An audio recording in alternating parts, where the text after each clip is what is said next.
Well, hello there, Matthew. How you doing? I'm doing well. Happy San Diego Comic Con week. Yeah, right. No doubt. Lots of news coming out. I've tried to bring up their exclusive webpage to maybe go over and also have you maybe direct me to some things that you know about. We'll look them up. We'll pull them up. We'll talk about it. Whatever you want to do regarding that, for sure. I want to welcome anybody and everybody into the big show number 10. 10 straight weeks, right?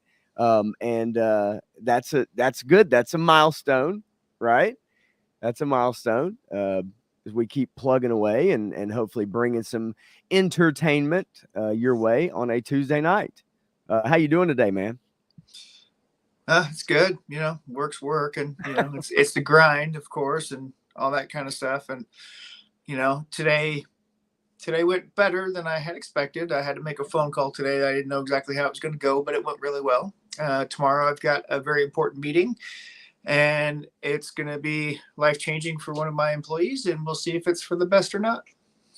That's sounds great. I hope that it is. That's awesome, and it's awesome from like one side of it that maybe somebody doesn't know, right? Maybe they don't.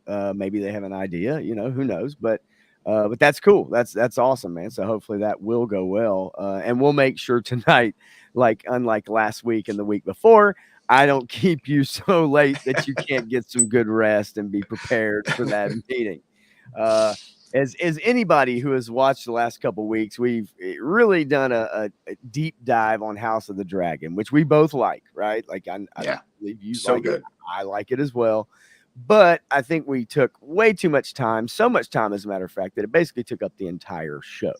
Yeah. So this week I especially, but I know you too, you as well, want to get back to covering some topics, quick hitting some things. And yes, we're going to go over House of the Dragon, but we're going to kind of bam through it and give our thoughts, but we don't want to just skimp it.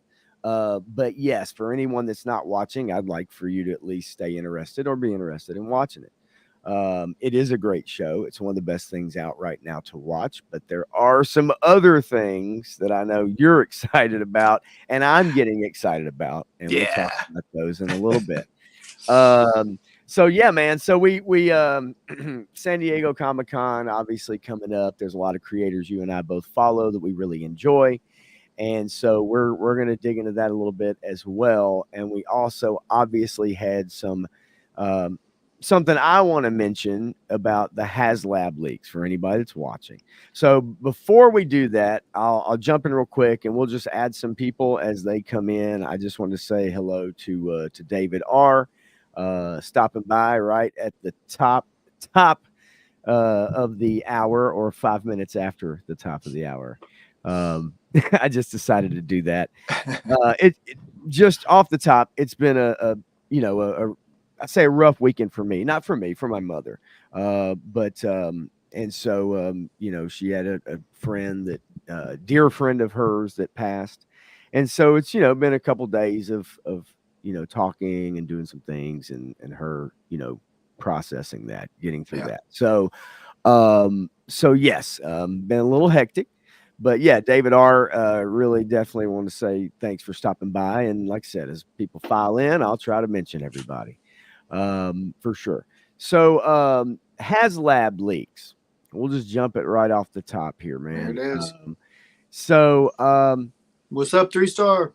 there we go. Little 3-star draw. Game of Dragons. That is his favorite saying when it comes to that show. We're gonna get to it for sure, man. And of course, thank you Oh, for the game of being with dragons us. gets bigger and better as we go on.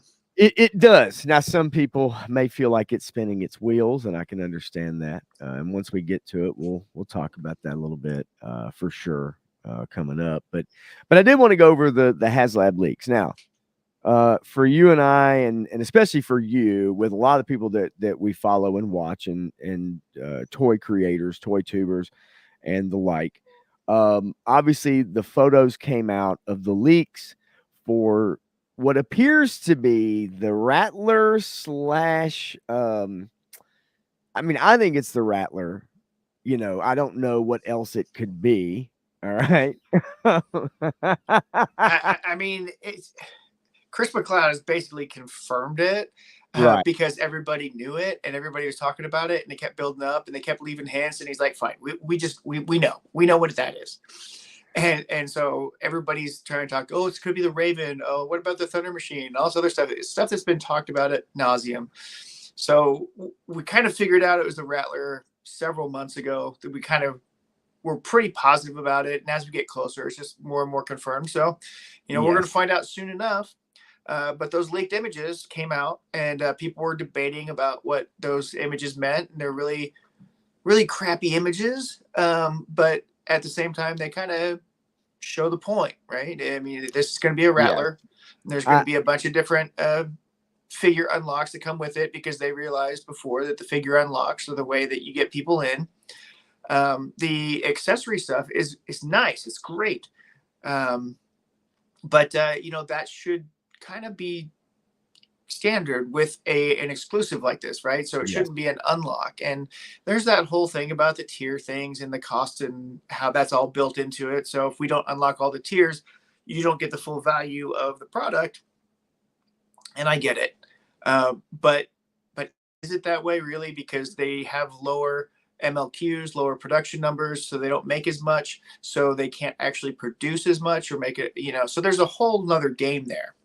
A game that we probably don't really fully grasp because it's not our industry, right? Right. But you hear people like Bobby Ballard talk about it, and he's going to be like, he knows what it is, and that's what it is, and he's stating facts, and they're facts. But at the same time, there's also a bigger picture about how much the company actually makes, and in terms of cost of recouping, cost of tooling, and all that other stuff. And if they are going to make retail versions of these things, that's a whole other thing. Or future exclusives of a pared down version, that kind of stuff. Right. I mean, the reality is that by all indications, it truly looks like the Rattler. I don't know how it could be the Night Raven. No. That thing is so long. Yeah. No. It would be what, 4.5 feet long. Yeah, I mean, I just can't see it. And and it's funny because 3-Star Draw says we got to have this conversation again tomorrow too. Right. Yes, because I am on a stream with 3-Star Draw on his channel, the Sevens Wild stream tomorrow. And I'll shamelessly plug it. That's going to be at 9 Eastern, 8 Central. However, because that's just a G.I. Joe stream. But the thing of it is that I at least want to touch upon it because, I want to get your thoughts. Right. Like, I'm going to get his thoughts and we're going to go over it. But, I will tell you the pictures that I tried to pull up are brutal. They're terrible, terrible pictures, especially putting them on a screen and trying to look at them like this. Yeah. Now, smaller it gets, easier it is to see. But by all indications, that's what it is. Would I love a Night Raven? Oh, sure.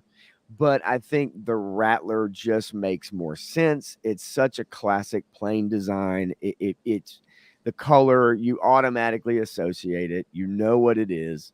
Yep. And yes, given different accessories, obviously is great. But those are not going to be your tier unlocks. They've figured out the way to get your tiers, and that is through figures, right? You're going to get, obviously, from all indications, also a Baroness figure. Wild Weasel is going to come with it. Now, beyond that, we don't really know beyond that, but it's all speculation. I love the talks that have been going on around it. Some people are saying that female Strato Viper from the cartoon might be in it. Okay. I really think that it's a huge, I don't know. I don't know how people are going to feel about it, but I would want to have a pilot Baroness figure in that set. She was a pilot. She was known to fly the Rattler all the time. She would fly Cobra Commander around in the Rattler, right? Yes. Or other aircraft. So having that, I think, would be really important. But there's lots of other opportunities for a whole bunch of different types of figures they could throw in there. If you get a Strato Viper, though, that's going to make people want something that probably will never happen. I agree, and I was thinking the exact same thing as you're talking about it. I'm like, you know what? That's a figure someone will probably be able to sell if they want to, individually for $100 or whatever they want to ask for it. And that's what I would rather see personally, because I think when you back these things, and let's not kid ourselves, a Cobra Rattler is probably going to be it will be the most expensive one we've gotten so far. I don't know how it would not be. Um, I'm guessing you throw your number out there. I'm gonna say, I'm gonna say 350 to 379. I'm gonna maybe lowball it a little bit. I think somebody nailed it in Punk's chat the other night. 324, 325. I think Okay. That's going to be the price point. They know that when they get up there in the 4s and 6s, that they are really diminishing their numbers, especially if they're launching it late. If they're launching it at San Diego Comic-Con, there's so many other Right. things going on, and then people have to come up with the money a month later or whatever. So I think if they're smart, they will try to keep it around that $300 price point. So 325, I think, is that if you get up to 350, you start pushing a whole another level. And That's I as don't know. high. Honestly, that's as high as I personally want to go. Yeah. Now, here's the deal. We've seen them do Haslabs that are well above that. Yep. Way triple, quadruple, right? 300 or whatever, right? Yeah. How much was the Unicron? Yeah. I don't remember that I one. mean, I don't remember how much that one was. It 1,200 or but something? something like that. We've seen some really expensive ones, and we've seen those get funded. Now, I Yeah. would also say that the Transformers fan base, as rabid as the GI Joe fan base is right now, all Yeah. right, I would say the Transformers fan base is Well, much larger. and the Transformer fan base knows that that was the only way they were ever going to get that. I mean, there was a third party that was working on one that Hasbro had to shut down Okay. around the time of the HasLab, but at the same time, that's the only time that you're going to get a Unicron that's that big, that transforms. It looks as awesome as that does. Right. But as far as GI Joe fans are cheap. It's just the historical nature of GI Joe fans. We are the discount bins. We're looking for things Definitely on off diving. and on Yeah, right, clearance, right. and Right. all that. So there's only so much that you can stretch the dollar with the GI Joe fans, and I think that mostly comes with the fact that GI Joe is so awesome. You want them all. And whereas everybody else, you can focus on a sub team. You can get the blue uniforms. You can you get the Phoenix Saga. You can pick and choose your niches. You don't have to have them all. Right. And GI Joe is so expansive that there's so much out there that you're like, I gotta have that. I gotta have that. I gotta have it. So So that plays into it. yeah, so real quick, just to make sure that I have my figures correct here. 3-star draw saying he thought that Unicron was No, 700. It was actually 574.99. yeah. See, And I didn't think they went much over the 650 price point for most of the things. right But now, 3-star draw too. Are you saying 399 for the Rattler minimum? And he also doesn't really think they're ready to get into the cartoon characters, and he's mentioning the Raven character from the cartoons, I believe. it's just a rumor that's been buzzing around, and cartoon or not, if you look at that Zartan, he's kind of cartoony, right? And you've got the Cobra Commander, he's kind of cartoony too, right? with a couple things they've done, sure, Yeah. Well, either way, I don't know. Are you gonna back it when it comes No. out? You're not going to. No. Are you? Did you? And I didn't even know if I asked you this actually. Did you back the Hiss, or did you back the Sky Striker even for the 3 3/4, or have you backed the HasLabs historically here in the last few years? So I couldn't back the Sky Striker. I got 2 Hisses. I got a Dragonfly. I I love this idea. But this is something that Punk said a long time ago too, and I was thinking the same thing, and that is, once you get one or two of these vehicles in your house, you're going to realize that you can't have a lot of these. You can only have a handful. So you have to really pick and choose the ones that you really, really want. Now, the Hiss tank was really cool. So I was like, that's awesome. The Dragonfly was a must for me. That was one of my favorites. I love the Sky Striker, so I'm really upset that I missed out on that one. And I love the updates that they did with that one. But it's got to mean a whole lot to me for me to really want to go after it. And as much as I love the Rattler and I love my aircraft, I would love to have it. I never had a Rattler as a kid. I didn't have. I mean, I had a lot of GI Joes. I didn't have a lot of GI Joes, right? I didn't have everything. Yeah. But the A10 is a great vehicle, and this is a weird VTOL version of the A10. Yeah, that's something interesting for sure.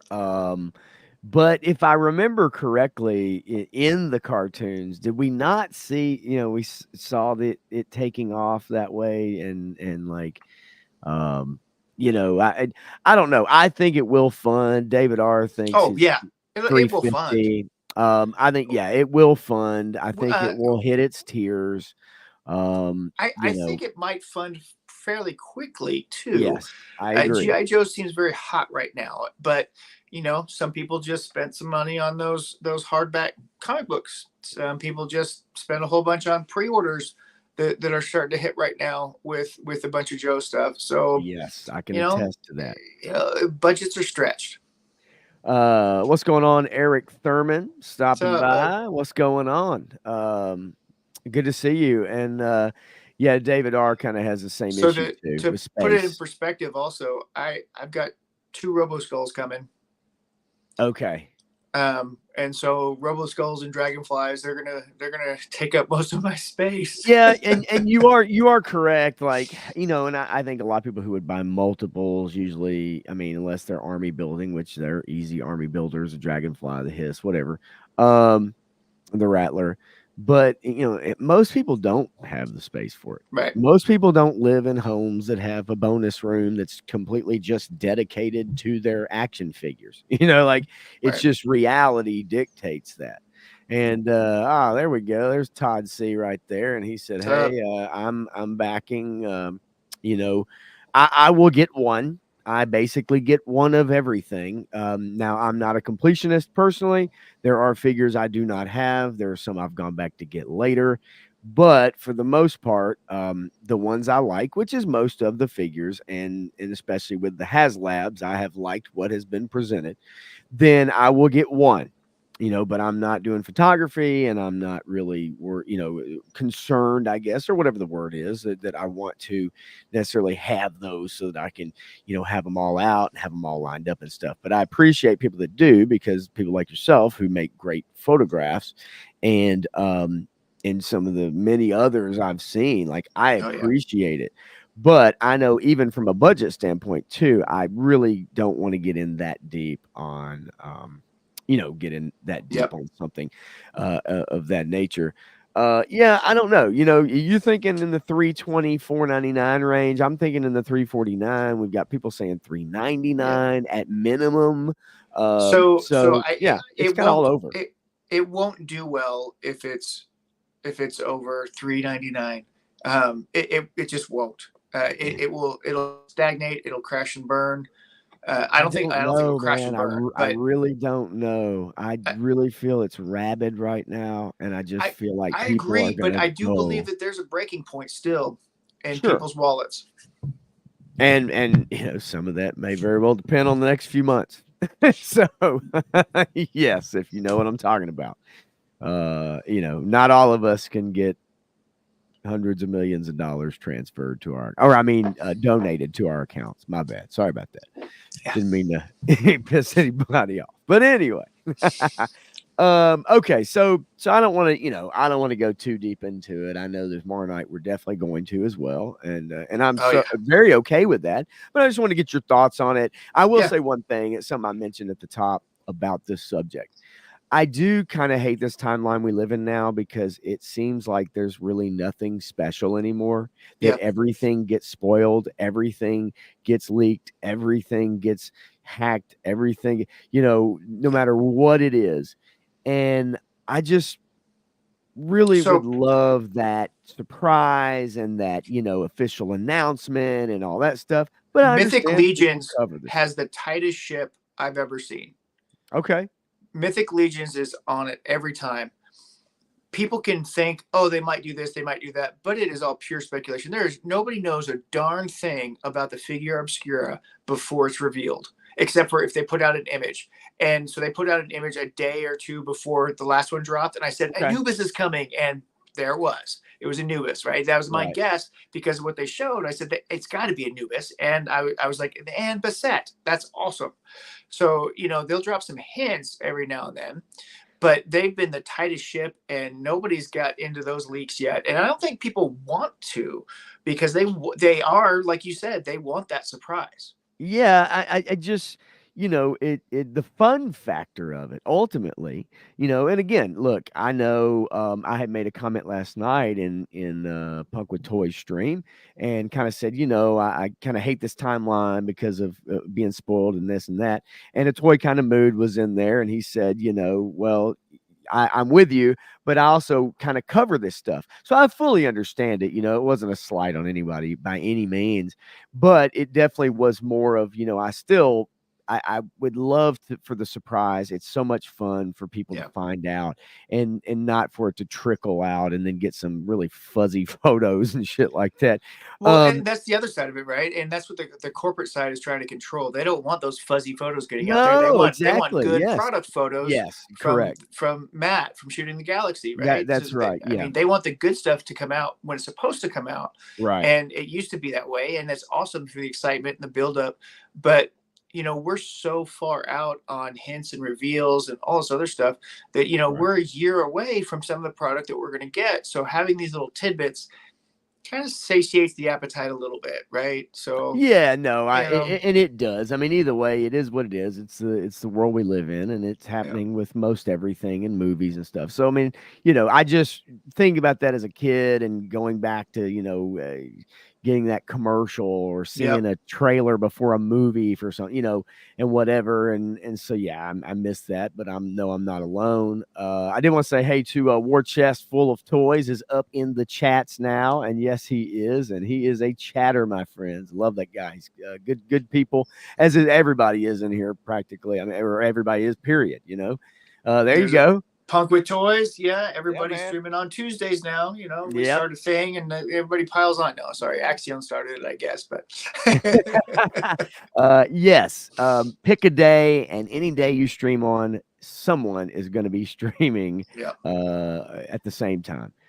Just it's so difficult, and you just have to go with it, yeah, and do what you can. And if what you're talking about people like, they'll pop back and forth. I'm totally cool with people stream hopping and watching on two different, here on their phone, here on yep. their TV, there on their PC. I do it all the time. I'm not gonna lie, so and then I'll try to chat when I can, and whatnot. So yeah, no, I love it, man. I appreciate it, any and everybody dropping in. Warchest says it's Taco Tuesday. Taco Tuesday. That would be a reference to Scarlet. Anyway, and House of the Nice Dragon. segue. Yes, nice segue. Real quick though, 3-star draws did say Matthew. We got to get now ML skeletons for the unknowledgeable, right? Like I know that is a Mythic Legions, if Yeah. I'm to guess correctly, Yeah, right? so there's Marvel Legends and Mythic Legions. This is a reference to Mythic Legions because they just revealed today that they're doing $26 skeletons along with their big sale that they're doing on Saturday, starting at 11 Cool. a.m. EST. Cool. Nice. Yeah, Yeah. Yeah. Fill him in. Yeah, man. I it is not a line I keep up with, and so I get my information through, my cousin, Three Yeah. Star, and anybody else who's It's playing a around. solid line, and they're good figures, and I only got some because I needed Conan to battle some skeletons and some goblins. Okay. Uh, And well, those horses are amazing. they are amazing figures. I mean, anything that I have actually, really looked at, and when we went to Joe Fest and all that stuff, I mean, they're awesome, right? Yeah. They really truly are. They're amazing figures, and so yeah, no, I could understand. I can understand definitely getting into definitely getting into those and getting all up in the Mythic Legions for Yep, sure. for sure. So I wanted to touch base on this a little bit too. As we kind of segue a little bit, we're going to go to the Energon universe with the GI Joe Transformers, Void Rivals. You've got your comics all out. I have a couple over here, but I definitely have all of them so far. I have not gotten Destro number 2.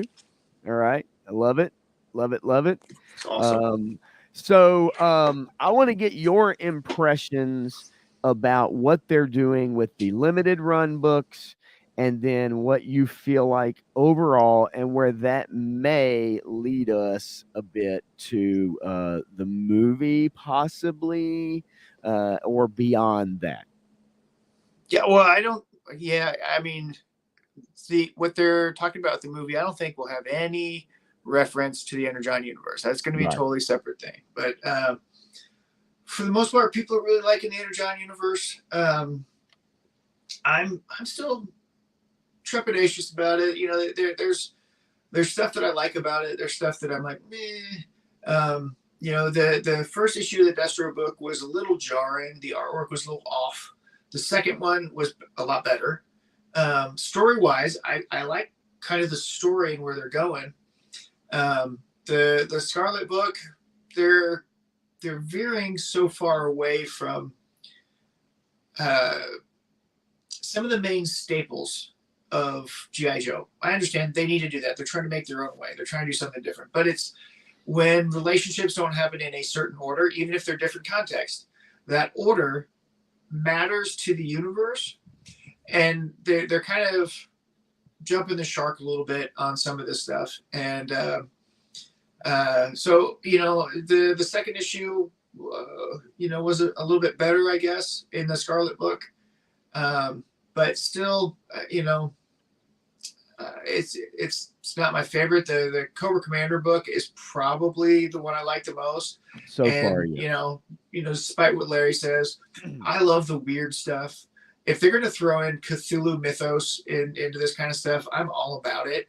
And if you have this weird lizard man population somewhere else on this continent or this world, and they're affecting things from the shadows or whatever, trying to manipulate things or whatever they're trying to do, I think it's an interesting story to tell. And you can do a lot with characters like Crystal Ball and Raptor in a world like that you couldn't do in a grounded world, right? And so Larry hates these things, but I read an old IDW crossover book called Infestation when it came out.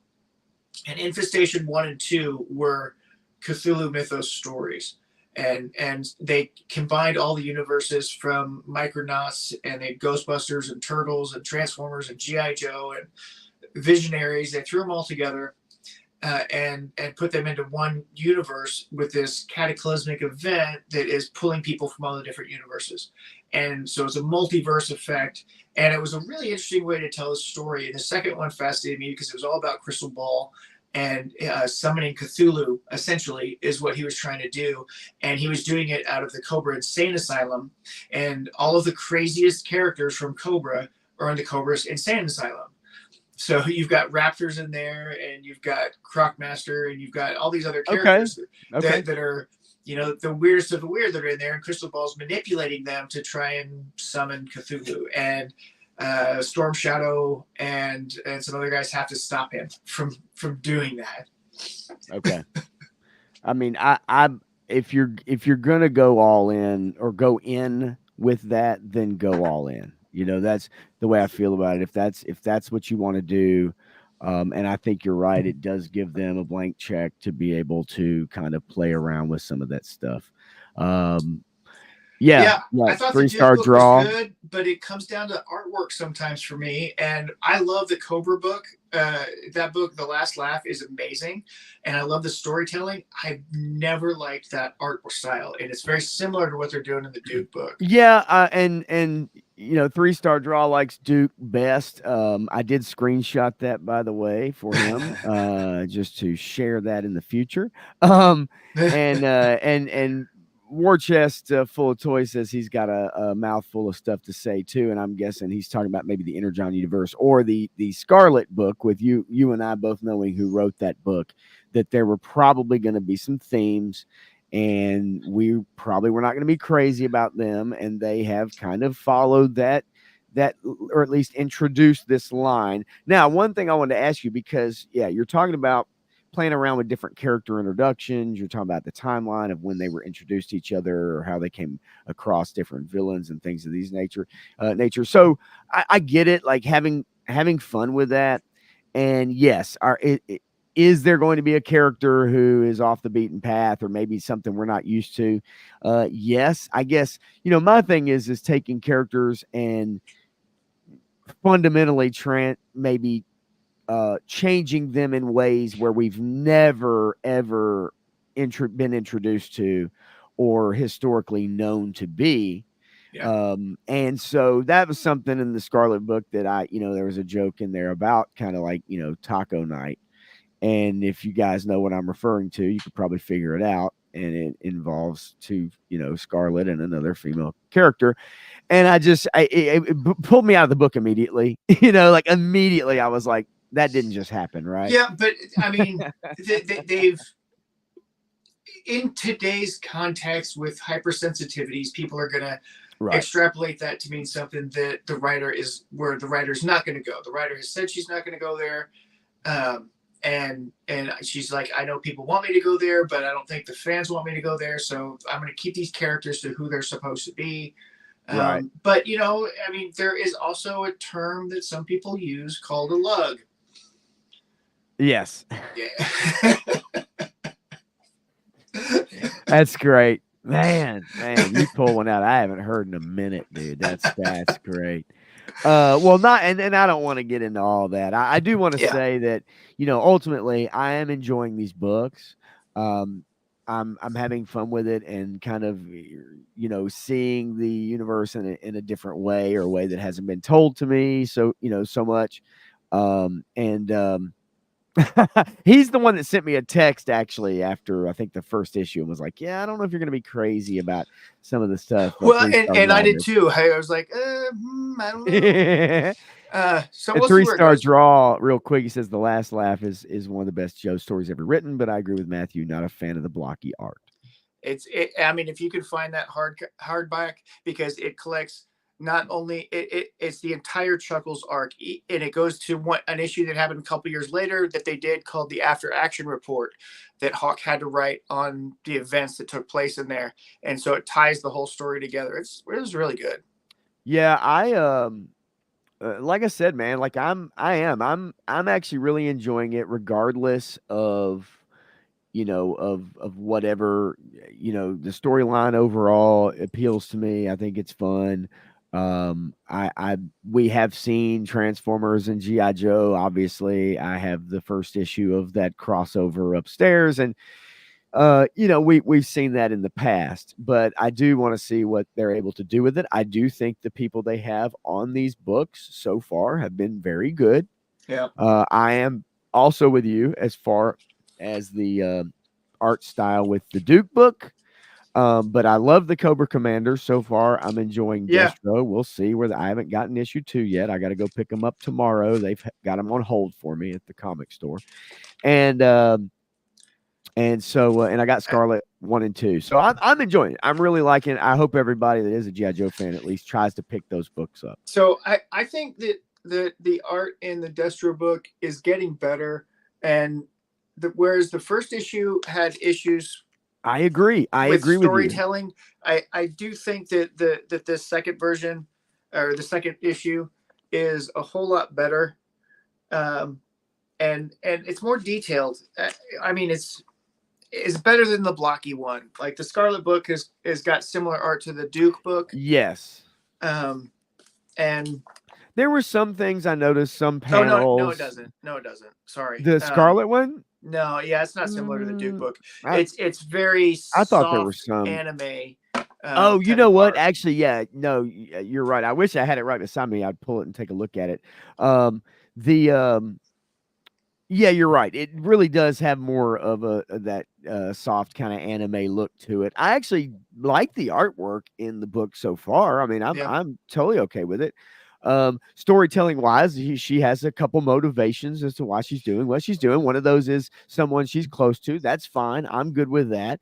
You know, it is a little differently so far, but at the same time, we'll see where that goes. You know, War Chest Full of Toys, though, he said he had a mouthful, so I'm gonna give him the floor for anybody watching or watching replay, especially.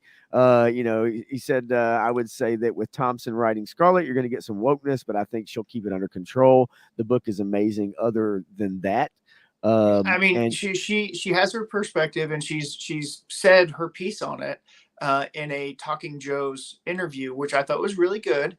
And she kind of laid out how much of a fan of G.I. Joe she actually is and has been since she was a kid. Right.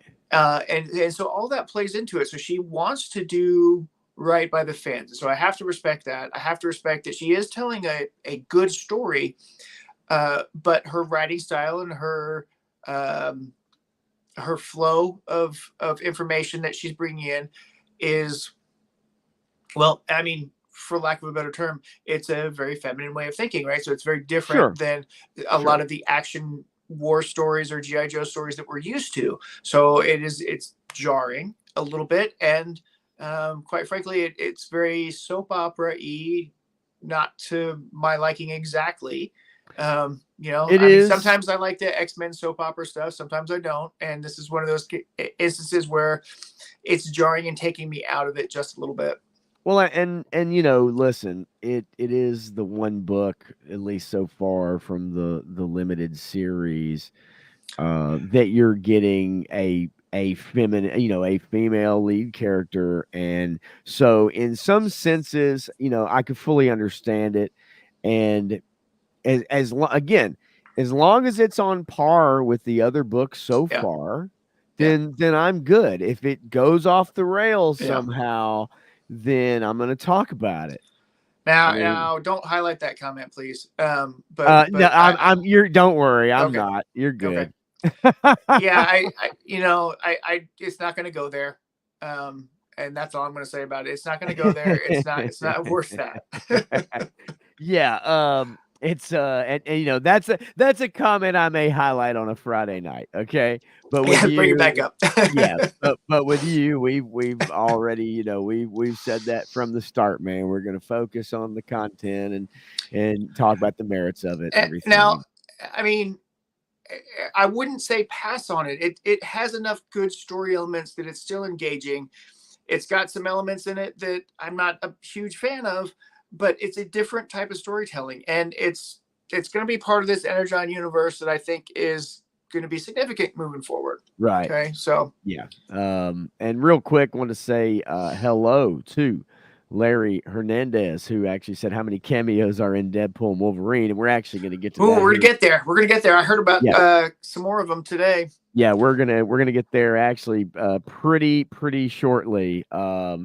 And so I've now look, full disclosure, other than the trailers and other, you know, I've tried to stay away from some of the things that are out there, you know, making the rounds. I did watch a Film Threat review with Chris Gore and Alan Ng today, and it was a non-spoiler review, just setting up the first kind of act. And that's all they really went into. They didn't want to go into spoilers, and I'm good with that, right? Because I'm going to go see this movie. I have to work Thursday night. I thought about going after I get out of work. I will tell you that I was bringing up pre-ticket sales for Thursday afternoon, Thursday night, and man, there's a lot of seats available. There are a lot of seats available, I'm and surprised. so I am too, especially on opening night, and it is opening like at 3 o'clock on a third. I think on a Thursday, man. Wow. It's got several different showing times, and none of them were full. And so yeah, so when we jump into that, I'm definitely I will give you an idea of kind of what I found with that as well. Yeah, and unfortunately, I'll see it on Saturday morning. That's the earliest I can get to it. Yeah. I mean, well, yeah. and I just didn't want, I didn't want to go on a Friday night. No. I am off Friday. I could probably take in a matinee Friday. It would be just as fine, which I may very well do. But I have a lot going on Friday and Friday evening and Saturday day with my mom's friend and everything that's going on there. So, we'll see. But I'm definitely gonna have a full report on it. I can tell you that. And I can't wait. Which versions did you watch? There are 3 versions of the first movie and 2 versions of the second movie. 3-star draw, caught up on 1 and 2. He and I actually talked about Deadpool 1 and 2 on the phone, and I was like, man, the first one I really, really loved. The second one I liked as well, but I wasn't as hot on it. Agreed. But I did enjoy it. Yeah, but he was like, man, I want to, I definitely need to check up on it. Now, he was not a fan of Deadpool in the comics. I know a lot of people that are not fans of Deadpool in comics. The shtick kind of gets old. Yep.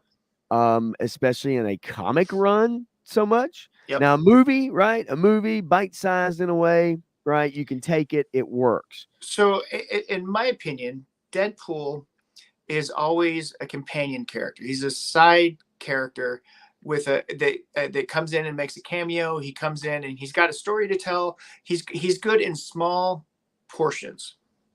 Right.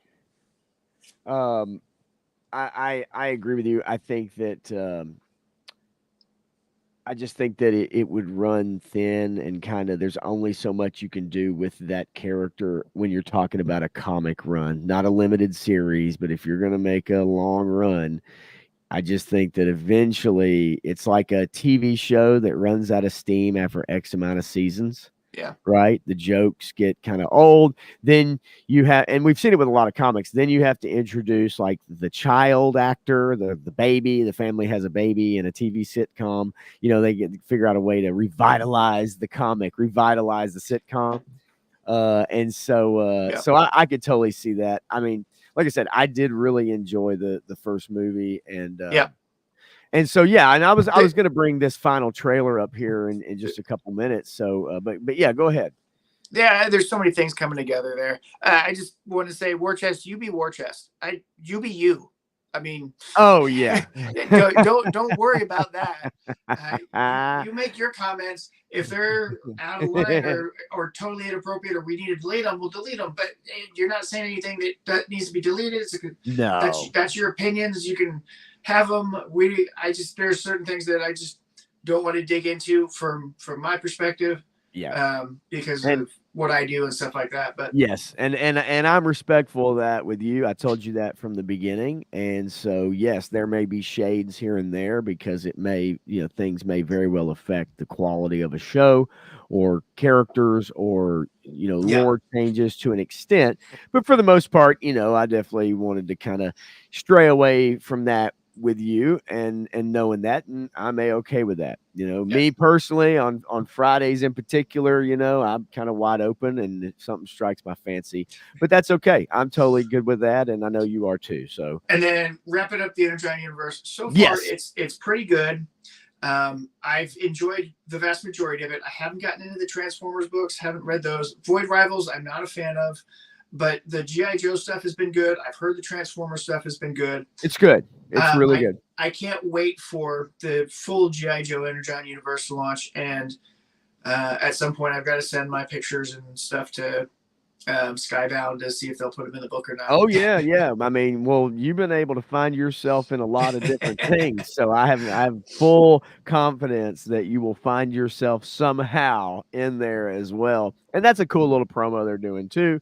Yeah. With the Skybound books. And but yeah, no, I'm really enjoying it. I think most people who've picked them up also are really liking it. I have not seen a lot of super overly critical stuff about him.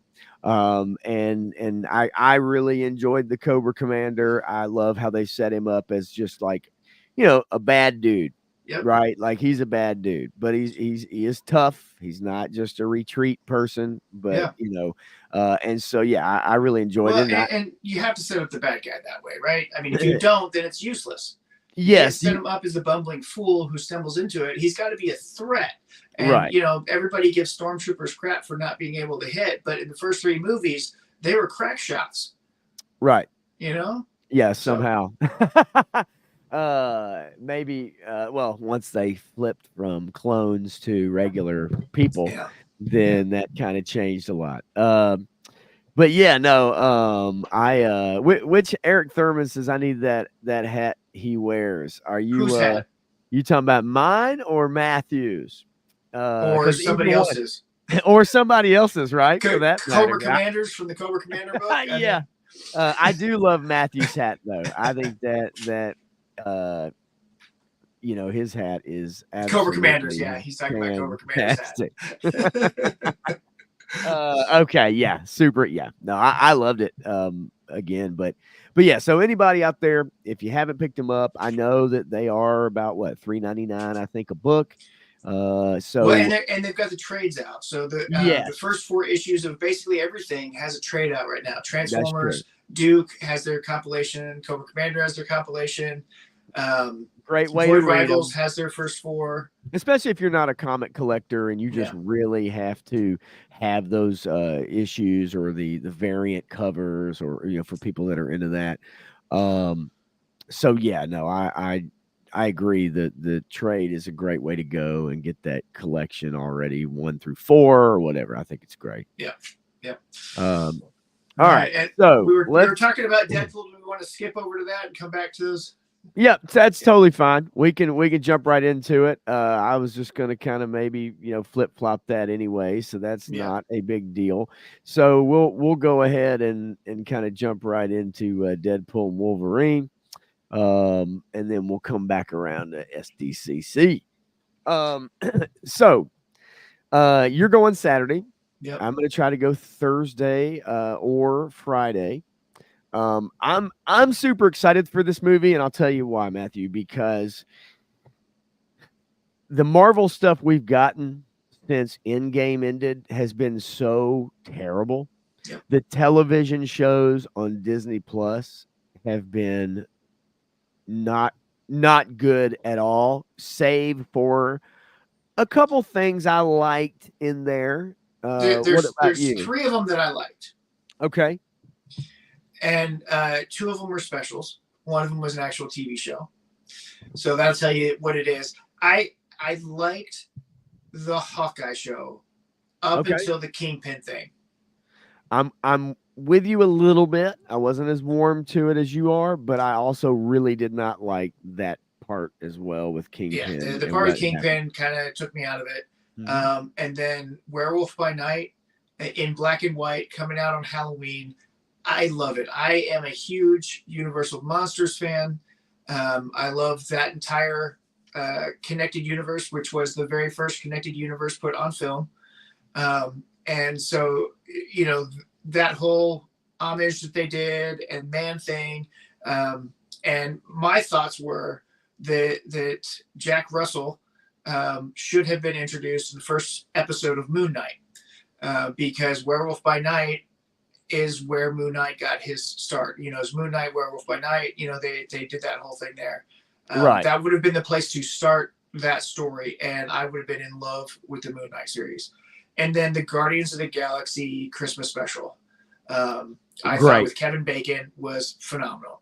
I enjoyed that because that's a total James Gunn thing, and it worked out well. So those are the 3 that I like. All of the others are I don't like at all. I liked WandaVision until the end. And so, you know, they end poorly on these shows. Like WandaVision, the premise of it was so awesome and got everybody in there. And then at the end of it, you make this totally evil person who warped the minds and kidnapped and tortured these people for months on end. Oh, it's okay. They'll never understand what you lost. She lost nothing. She lost imaginary children. And then we have a whole movie about her destroying the entire multiverse for her imaginary children.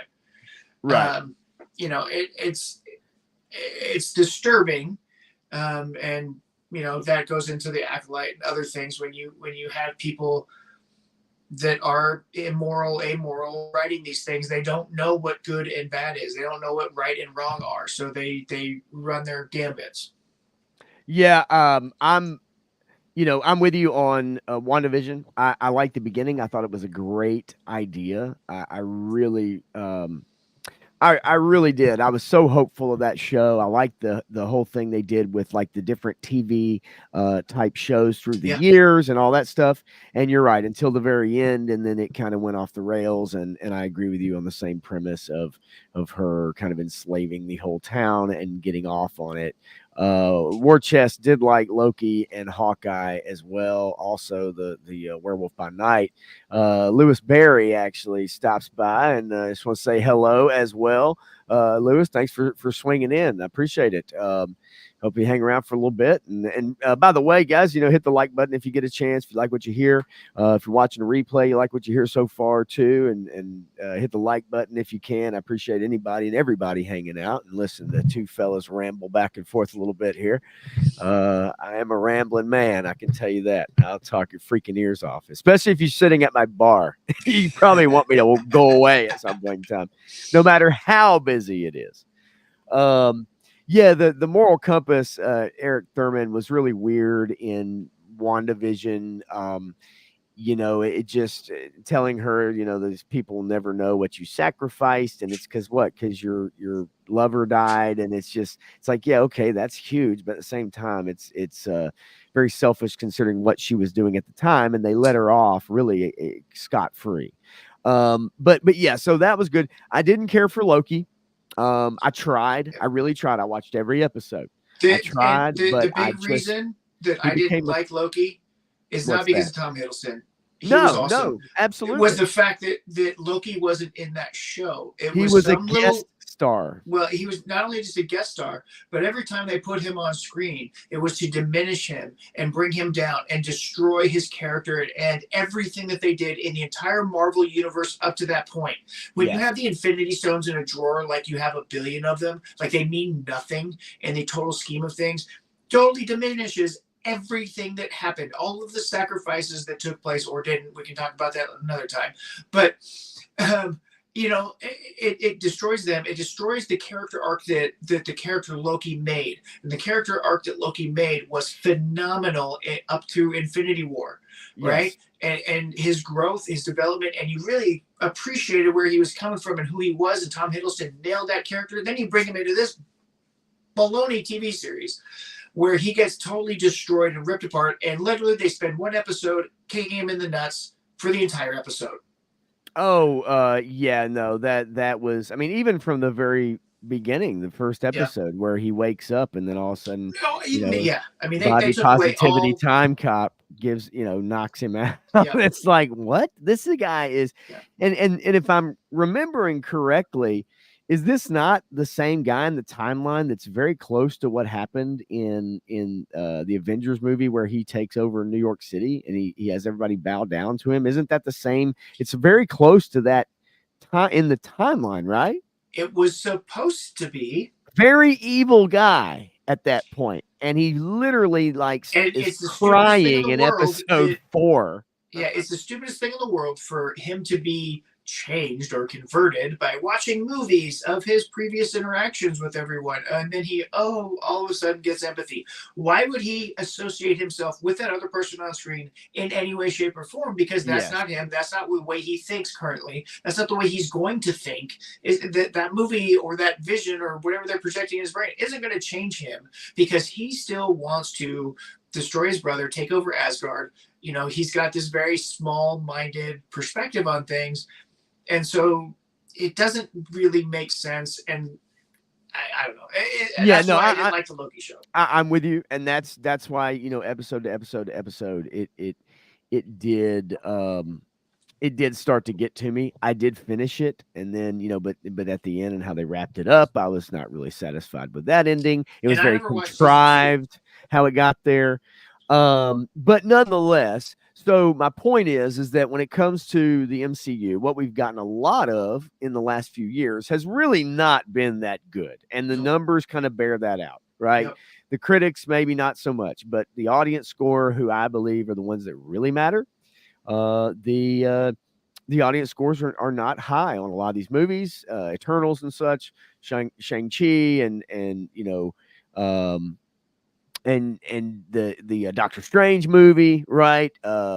Which I know people feel very strongly about that one as well, and I agree with them as well on that movie too. So we get to this one, right? We get Deadpool, we get Wolverine in the costume. So you know, I think this whole idea of the movie stemmed from the success and the love of No Way Home, because Spider-Man Okay. No Way Home was so well done and so well received, and the way they brought in these multiverse of characters to play on it. And then you go back to the comics and you look at Deadpool destroys the Marvel Universe, right? And so here we go again.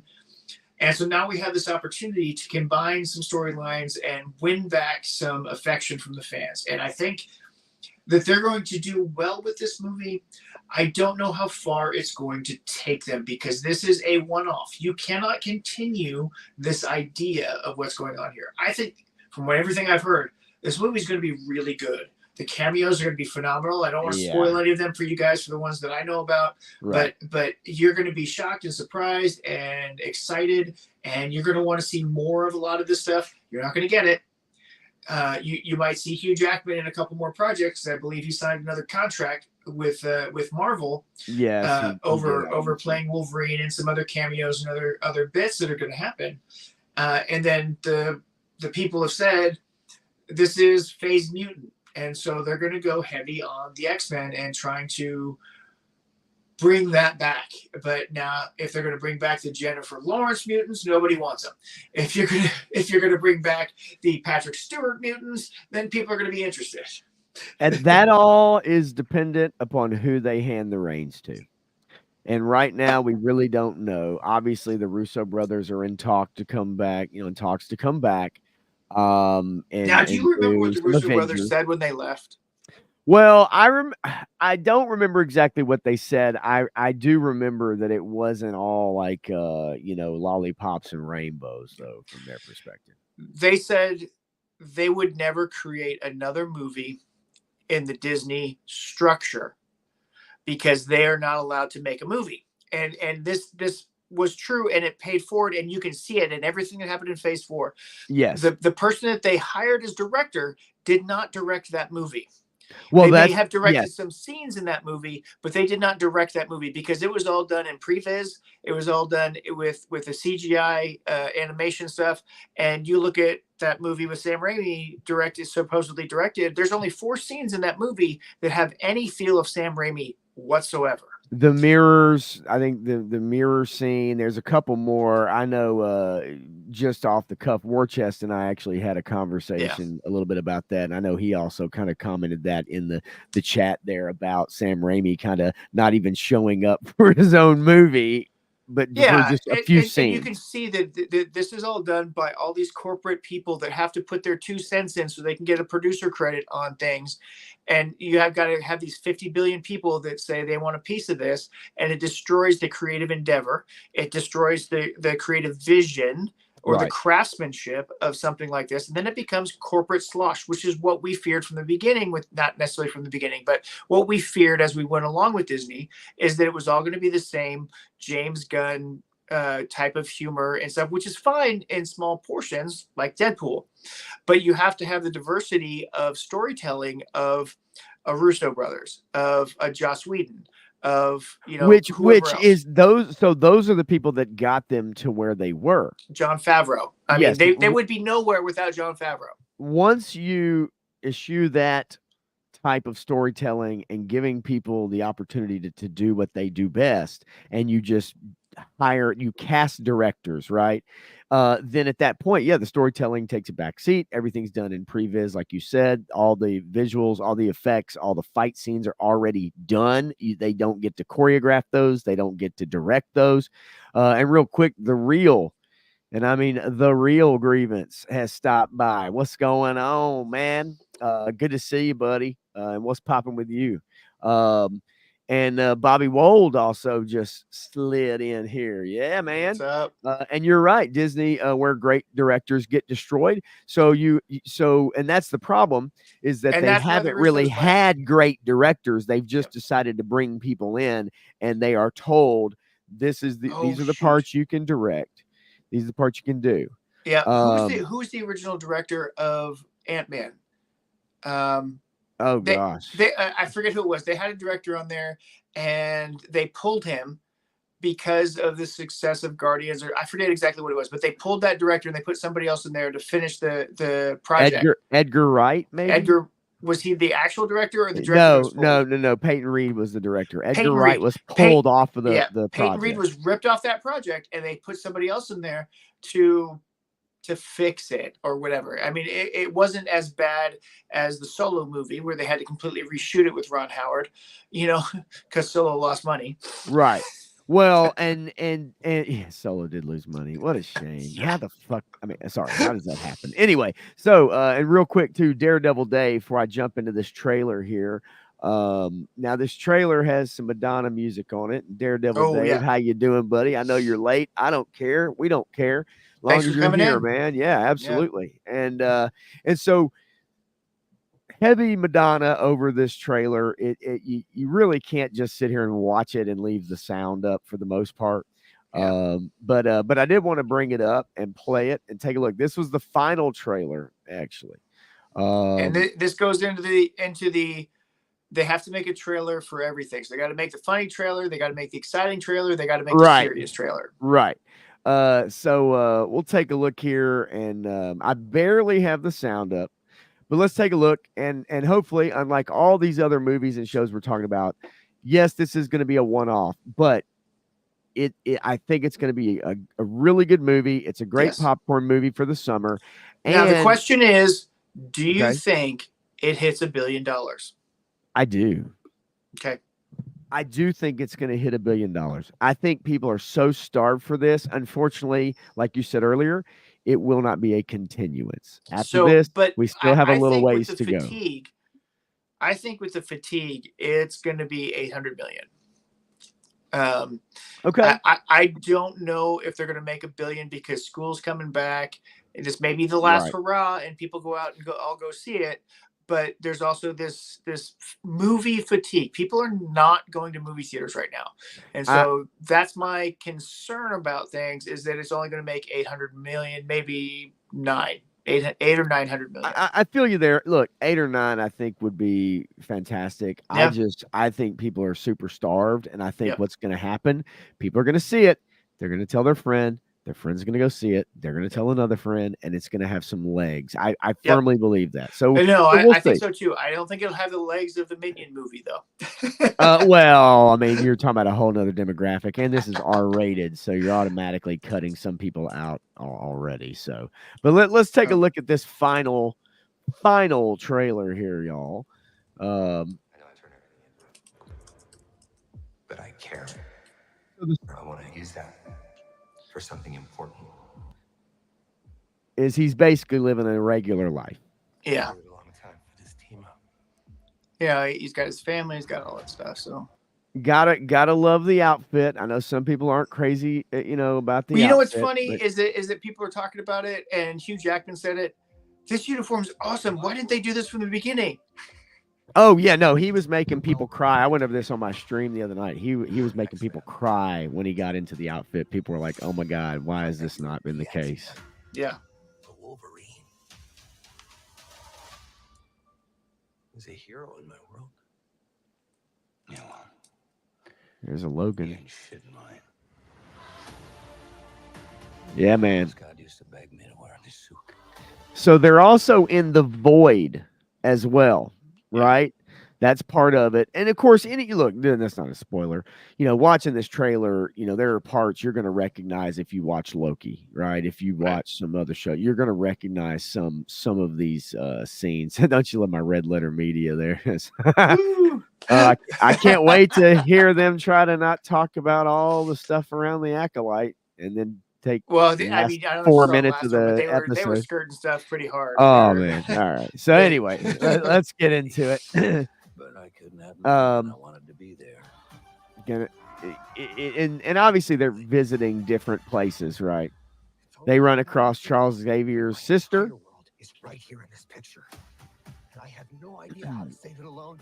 But you know how to save her. Yeah, man. It would be interesting if they ran across Xavier's son. What was the name of that?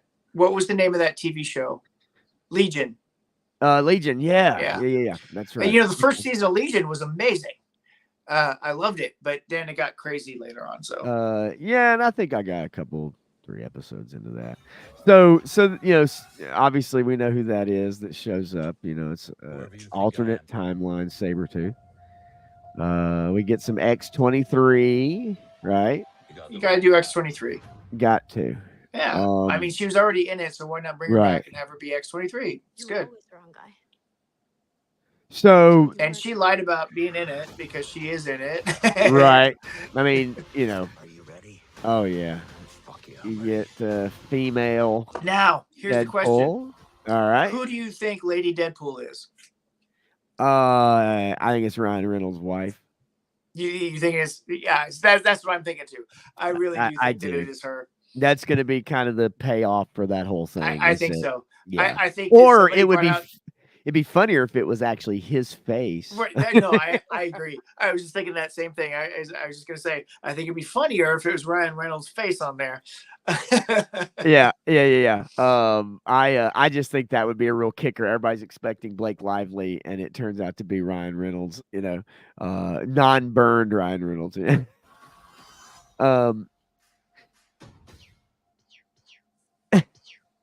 Stop it. Look, I'm considering seeing it where they blow the wind on you and you get the seats that rock and shit like that. It's like $25. Are you sure? Because it's a Deadpool movie. You might get some fart smells thrown on you. That's true. But I thought it would be kind of funny. No, that'd be fun. That'd be awesome. There's hardly anybody in the theater actually. The problem is after popcorn and a Coke, you're talking about going to see a movie for $50-something. Yeah. But nonetheless, look, I'm definitely excited. It's the first time I've probably been excited about a film, especially a Marvel film, in years. And at the same token, obviously this is something that probably I know Ryan Reynolds probably wanted to happen for a while, but it took forever. And I don't know if Disney bought Fox. I don't know if you heard how the movie got made, but I don't know if this is true or not, but I've heard things like Ryan Reynolds, agreed to take a reduced salary or a scale salary or something like that to get Hugh Jackman in the film, and to get his writers, as well on set. Yeah, and so Ryan Reynolds has a real passion for this character, and he always wanted to play the character, and he got screwed out of him with that stupid Wolverine Origins movie. So he wanted to make sure that they did it right for once, and this is the payoff in justice that they get to finally do it right. Yeah, I do. I think they're gonna do a great job with it. I can't wait. Eric Thurman, it comes out. He says it's out tomorrow. So we're not quite on the next day, but it comes out on Thursday.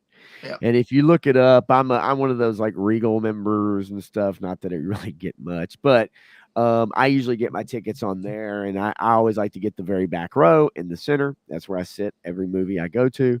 And so I like to do that pre-order seating, so that way you've got your seat and you don't have to worry about getting stuck beside somebody. But Eric, you will start seeing, as of today, you will start seeing non-spoiler reviews coming out. So a lot of the media has seen it. Yes, the embargo to release their reviews of it.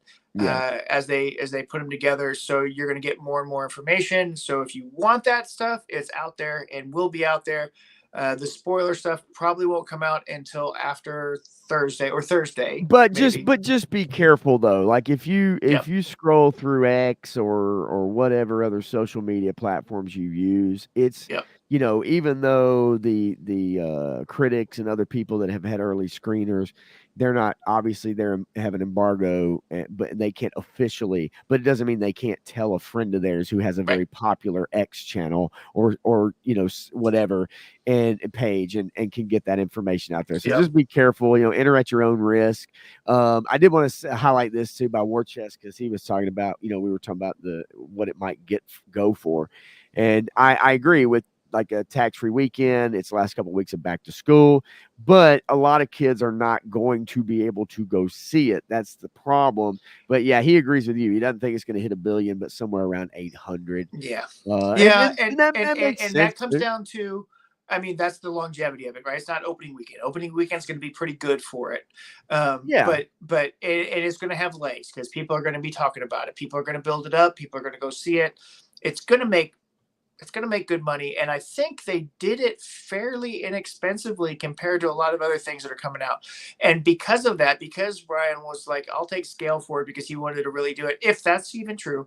But they got to pay Hugh. They got to pay all the other cameos that are coming in. And I don't know if Hugh did the same thing or not. I know that Ryan wanted to make this. I'm pretty sure Hugh wanted to make this because they've been talking about it for so long. So if they got together and worked out a deal with the studio to make sure that this got such a lower production budget, then I'm not sure what the production budget is on it. I haven't seen it, but I think they'll do well with it. I actually have not seen the budget either. I do not know. I do not know what the budget is. I haven't even really looked it up. I probably should just to have that knowledge. But honestly, I have not. So that's something that I'm curious to find out. And obviously, you can look it up right now. Yeah. But for the sake of it, I'm guessing a couple hundred million. It will not save the Marvel Universe. No. It's not. And again, I think we're going to have a couple more years of some of this stuff that's already been in production, that's been filmed. I don't think they can just change that on a dime. It's not a small company. They can't pivot. Man, StreamYards, just so you guys know, StreamYards has really been freaking out for me. It freezing up and doing stuff. So if anything weird comes across as far as freezing or whatever, I'm having some big issues out of StreamYards. So from what I'm seeing, they're estimating the production budget to be about $200 million, the most expensive rated R film movie ever made. I mean, 200 million. If it's 200 million, they're good. They're gonna make a good chunk of profit on it. They would, yes, absolutely. They're going to, and about the same time, you and War Chest pulled that right up. Yeah, it's 200 million. Yeah, they're gonna make some money. They're hands down. And because if you take whatever the production budget is, if that's the actual production budget, then you multiply that by 3, and they have to make more than that at the box office to make a profit. Yes. And I've looked at those numbers quite a bit, and it's not twice. It is actually about 3 times the production budget before they make a profit. Yeah, a lot of people say it's like half, but I think we've come to understand that it's a bit more, a bit more than that. 3-star draw though, he has a different idea. He says it's about 350. Well, I mean, like there's speculation on that, right? I just couldn't help myself, man. I love that South Park episode. 350, everything's 350. 350. Haslab, Loch Ness Monster. And Tony's Figs is What's in up, the Tony? house. How you doing, Tony? Good to see you, man. buddy. Hope your Legend series thing went well. I didn't get a chance to watch it yet. I'll go back and watch that later. Yep. Yeah, I'll definitely be checking that out as well. And I've got a day off tomorrow, man. I can watch YouTube from day to night till I go to bed. It's what I do on my days off. I should be out there hitting the town, hanging with the ladies, as popular as I am, But no, I watch YouTube all day. So, but I'll be checking that out for sure. Let's see here. So yeah, I'm excited. I know Yeah. you're gonna go see it Saturday. I'll probably see it on Friday, a day when there's no one there. And so let's check it out, man. We'll have a good time. And Awesome. and Tony's Fig says that interview will come out next Friday. Oh, okay. With Legend Series. He kind of likes to he does them, pre-records them, and then releases them a bit later. Usually it's about a week-ish or so. Okay. But I do love those. Very entertaining guy, man. You know, I mean, I got so to fun. meet His wife Python is the great Python. too. I got to meet Python the Python at DFW. I've seen him in chats. He's such a good dude, and to watch him on Legend Series show was awesome. To see what he does, who he is, more about him. You know, he's a really good dude. Both of them, really good dudes. So I was really glad to see that type of stuff come out. And so Legend Series is doing good interviews. So Tony, I really look forward to yours. Yeah, no, I have no doubt it'll be good. And after being able to spend some time with Tony down in at Joe Fest in Augusta, great guy, and I'm sure that interview is going to be real fun. So everybody check that out on Legends Series channel. I know you all know where to find it. All right, let's switch gears, Matthew. Let's boogie on down to San Diego. What do you say? Talk about a little San Diego, baby. That's where everybody's at right now, right? Yeah, baby. I would love to be there.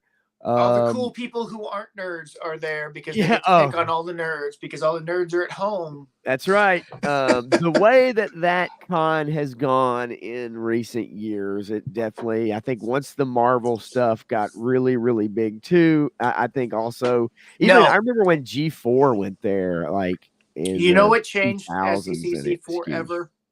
Fired Up, man. What was it? Twilight.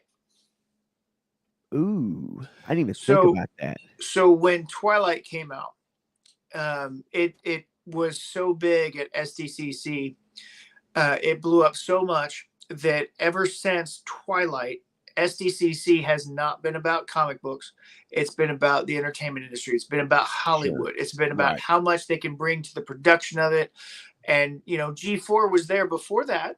Yes. And then G4 was there through some of that, but they didn't last long after that because they got pushed out by big media.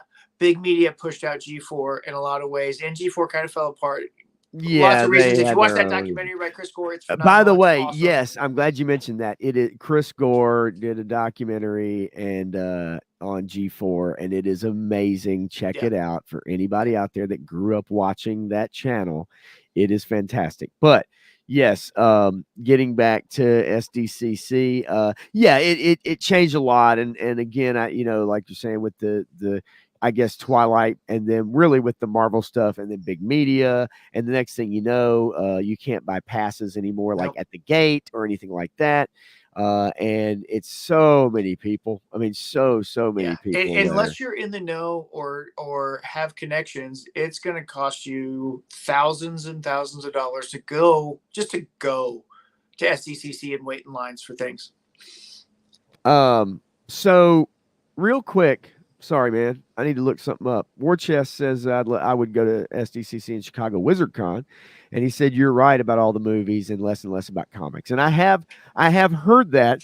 I wanted to check my emails real quick, Matthew, because 3-Star Draw just got one from Hasbro Pulse, and I just want to see if I got one from Hasbro Pulse. Nothing doing. I got nothing. What do you got, man? I got nothing yet. What do you got? I got a headed to con this week, in case you missed it. Pulse Premium members, Comic-Con exclusives. So yeah, they're showing off the Shattered Glass, the Rodimus, showing off a bunch of Transformer stuff and an Iron Man mask, Endgame Iron Man mask. So they're just setting out the preamble. That's all I got. I didn't get that's all you've gotten. So I'll be curious to see what this email is. 3-Star says it is relative to our topic. If you're lucky enough to win a time slot for the Comic-Con exclusive portal, we're rolling out the red carpet, Hasbro Premium members only, with VIP front of the line access for our booth. Visit the booth. Don't miss out on incredible opportunities. So it's kind of laying out some SDCC stuff. They haven't said anything about when they're going to release it after that to other Pulse Premium members. But Pulse Premium members are getting priority at the Hasbro booth. Well, that's awesome. I love it, love it, love it, and can't wait. Let's get into let's get it. That's great. I love to hear that. It's been very convoluted and weird trying to get some of those exclusives at some of the cons through the years. And so yeah, man. I definitely love to hear that. And if there's anything else updated or anything else, 3-star draw also says, come on. Man, StreamYard, you're killing me, baby. You're killing me. It says if you're lucky enough to get a time slot and lucky enough to even be at SDCC, we're so lucky to pay them for this, for extra for this. Yeah, I mean, the Pulse Premium membership is worth it to me. It is to me as well. It's worth it to me because I get an hour early access to anything that they're dropping. I get early access or exclusive access to convention exclusive like PulseCon or SDCC or any other kind of exclusives that they're going to release on their website. I get early access to it. So just having that ability is amazing. If I order anything else throughout the year, it's free shipping. Great. Okay. But just for that alone, for me, it's awesome. Yeah, I mean, I do, especially the exclusives or and the free shipping. I mean, I basically order most of my stuff through them. I don't have to get it quickly, and so I'll wait on it. I got a notification. But you're gonna get it. Yeah, you know you're gonna get it. And I mean, I got a notification about the Marauders, and so yeah, like it's I'm okay with it. But again, I understand why anybody and everybody may have a gripe. It's Jay Gonzo stopping by. How you doing? Up? Good to see you. And also, Grievance kind of has the same. Well, if I can get it to come up, he says way worth it. I order a ton on there, and it's catching up is expensive. So if you can get it there, man, I totally am all about it. So I want you to help me a little bit because you're talking about, San Diego Comic-Con exclusives. And I didn't know if there was anything specifically really that you wanted to highlight. You did send me, something. So I do. And I actually have them pulled up. So, okay. So yeah, look, I'm going to stop. You can share, right? Okay. By all means, I'm going to stop sharing this, and I want you to take it away, man. Go through it. Give us the info, man, and what you're looking at. This is one that I'm looking forward to, and the good news is that on Friday, at 7 a.m. my time, I believe, if I got my calculations right, I'm going to keep checking. I should be able to order these guys. Oh yeah. And so I just wanted to talk about these guys for a second. This line is amazing. The articulation, the figure quality for what you're getting for $25, the multiple hands, the multiple heads, the blast effects, the fact that the figures articulate and they stand and they're good quality. June has done an amazing job with these figures. And I will tell you, there's something special about this one in particular that I wanted to make note of, and it's not shown here per se, but I will say on the loadout screen for what she has that I sent you earlier, it does have it. So not only does she have the peace sign fingers, right? She has the laughing head. She has the laughing head with two different colored buns. Okay, so she has white buns and the pink buns. So she can be used on the red figure, the pink figure, and the white bun one can be used on the blue figure. So you can have that smiling face on any one of your figures, and the hands are obviously swappable. So you got your two fingers. So this one is totally worth it, and she's cheaper than the Ken. So she's only $35. And I'm going to pull that shot up too. When you're done, I'll pull that shot up to what you wanted to show with that. And then go ahead. And then you've got this Ken figure, and he's got the screaming head with the white eyes. He's got some of the purple effects. Look at that, man. That looks awesome, dude. So, he's got a lot of great stuff going for him too. And I don't know if I can bring that up more. Yeah. So, I mean, look at that. Look at the screaming head, the grinning face, the smiling face, the two different hands they normally has. This blast effect here is the one that he normally comes with. This is a one that is otherwise known, so it's already been in there, and then you got the stand for it. But then you've got this barrel, right? You've got the solid barrel, and you've got the open barrel, right? And I don't know, there's a creator out there who made these Street Fighter backgrounds, and he's killing it with these Street Fighter backgrounds. And yeah, that's awesome, dude. And it looks like one of these backgrounds because he took the video screens and he made actual like 3D backgrounds that you can put your Jada Street Fighter or Storm Collectible Street Fighter figures into that look perfect. And so I don't know, this Jada stuff is phenomenal, and they've got a Chester Cheetah exclusive here. He looks a little translucent here, doesn't he? Like you can see right through him. Yeah, right? they've set in the lighting, the way they've photographed this too. They want to make sure that you saw that you could tell. So at least that's what it looks like. This is the Flamin' Hot Cheetos version, so you can make him flamin'. So he's got the Flamin' Hot Cheeto instead of the regular that says not a real Cheeto on it, right? Oh my god! Oh yeah, that's fantastic. Look at that. I mean, yeah, it does look really good. I mean, if you're into that goofy stuff, the mascot line, their mascot line has been awesome. Everything that they've done, I have loved all of their Universal monsters. Huge fan. They're better than the NECA ones in my opinion because you can actually play with these. And did we and 3-Star Draw just brought this up too, that he saw people, and he literally is thinking the same thing.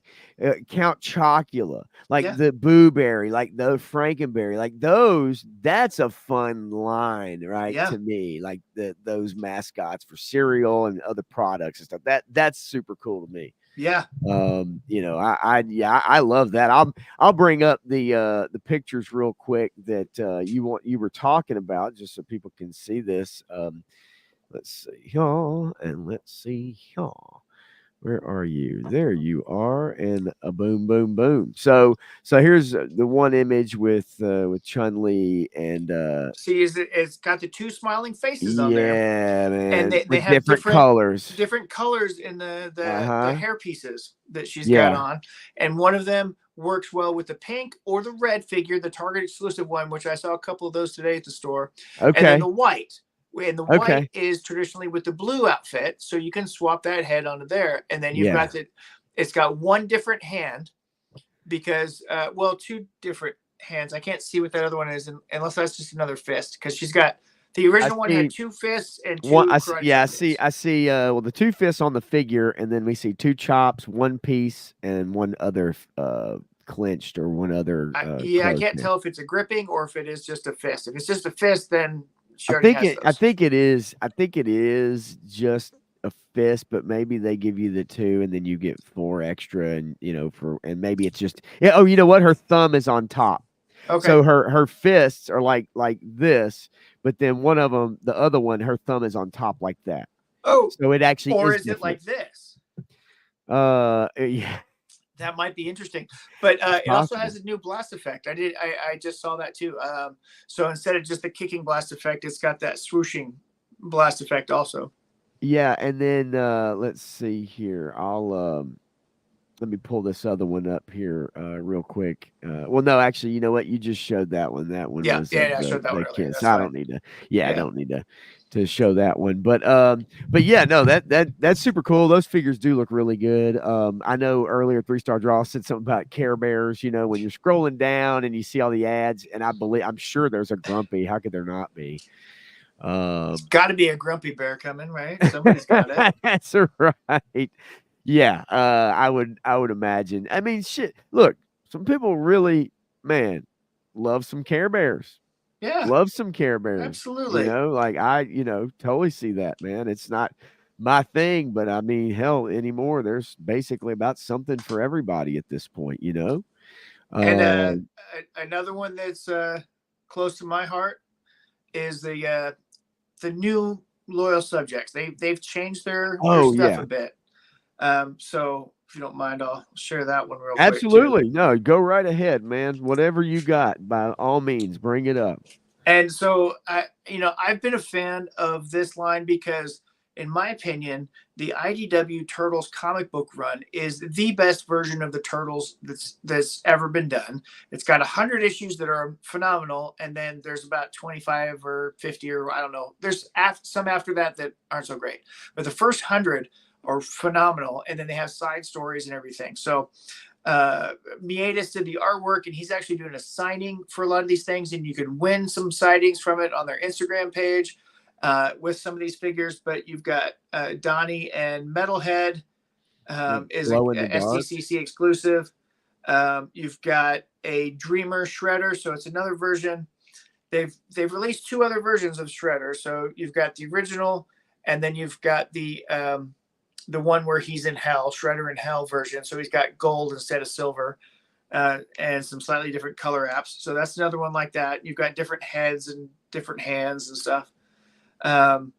You've got Jenica, which is a good character from the IDW run, who is Foot Elite turned Hamato Yoshi clan member, and then mutated later into being a turtle. So she's a larger turtle than the other ones. And then you've got Dark Leo when he gets corrupted and brought over to the side of the Shredder. This Dark Leo is awesome. That sounds like I didn't really know much about that, to be honest with you. It sounds pretty interesting though. I mean, it's 100 issues with a bunch of side stories. It's phenomenal. They have Rocksteady and Bebop destroy the multiverse. They've got they go into the neutrinos. They get some Ghostbusters crossovers. They go through the whole family lineage with Karai, and Dark Leo comes into play. You've got Old Hob. You've got a whole bunch of stuff that I can't wait to see them do.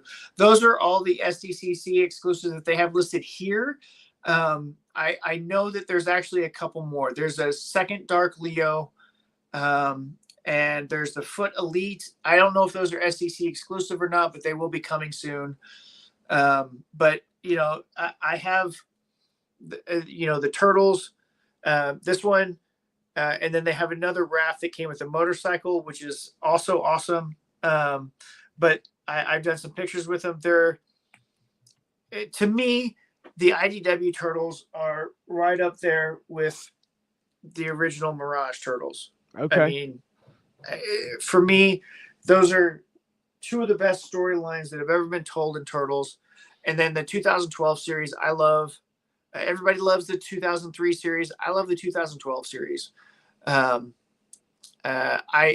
was in college with the 2003 series. I was out of college. I was working.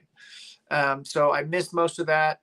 And then I got the 2012 series, and that was pretty cool. And then I got my daughter into it when she was born, and she loves those turtles so much so that Donatello, Leonardo was her boyfriend for a long time when she was about 2 to 4 years old. Yeah, I get it. I know that my son actually, when the 2013 or 2012 Nickelodeon show came out, that was prime time for my son. And honestly, I had so much fun watching that cartoon with him at that time. I thought it was done very well. Yeah. It was a lot of fun, and it was awesome to sit there and watch episode after episode with him, and then a new one would come out and premiere, and we'd sit down and watch it, and he was, he's right at 4, 5, 6 years old, it's just prime time for that. So it was awesome. Well, and it covers everything. It's got Frugitoid, it's got the neutrinos, it's got all that stuff with the rock guys, the soldiers, Shredder, the Shredder's mutations, and Krang's, and Usagi Yojimbo. The Usagi Yojimbo tale that they tell is phenomenal. I love that. And they really get into the whole Kappa Usagi thing, and that's some of my favorite crossovers ever is Usagi with the turtles. These figures look good too. I had taken a look at them too when you sent them to me, and as we were kind of preparing and everything, and I was looking at them, and I'm with you, man. I mean, I mean, You know, for what they're charging for them, they're good figures. They're what's double jointed. the price point again? I mean, 20, if 25 you bucks. remember, okay.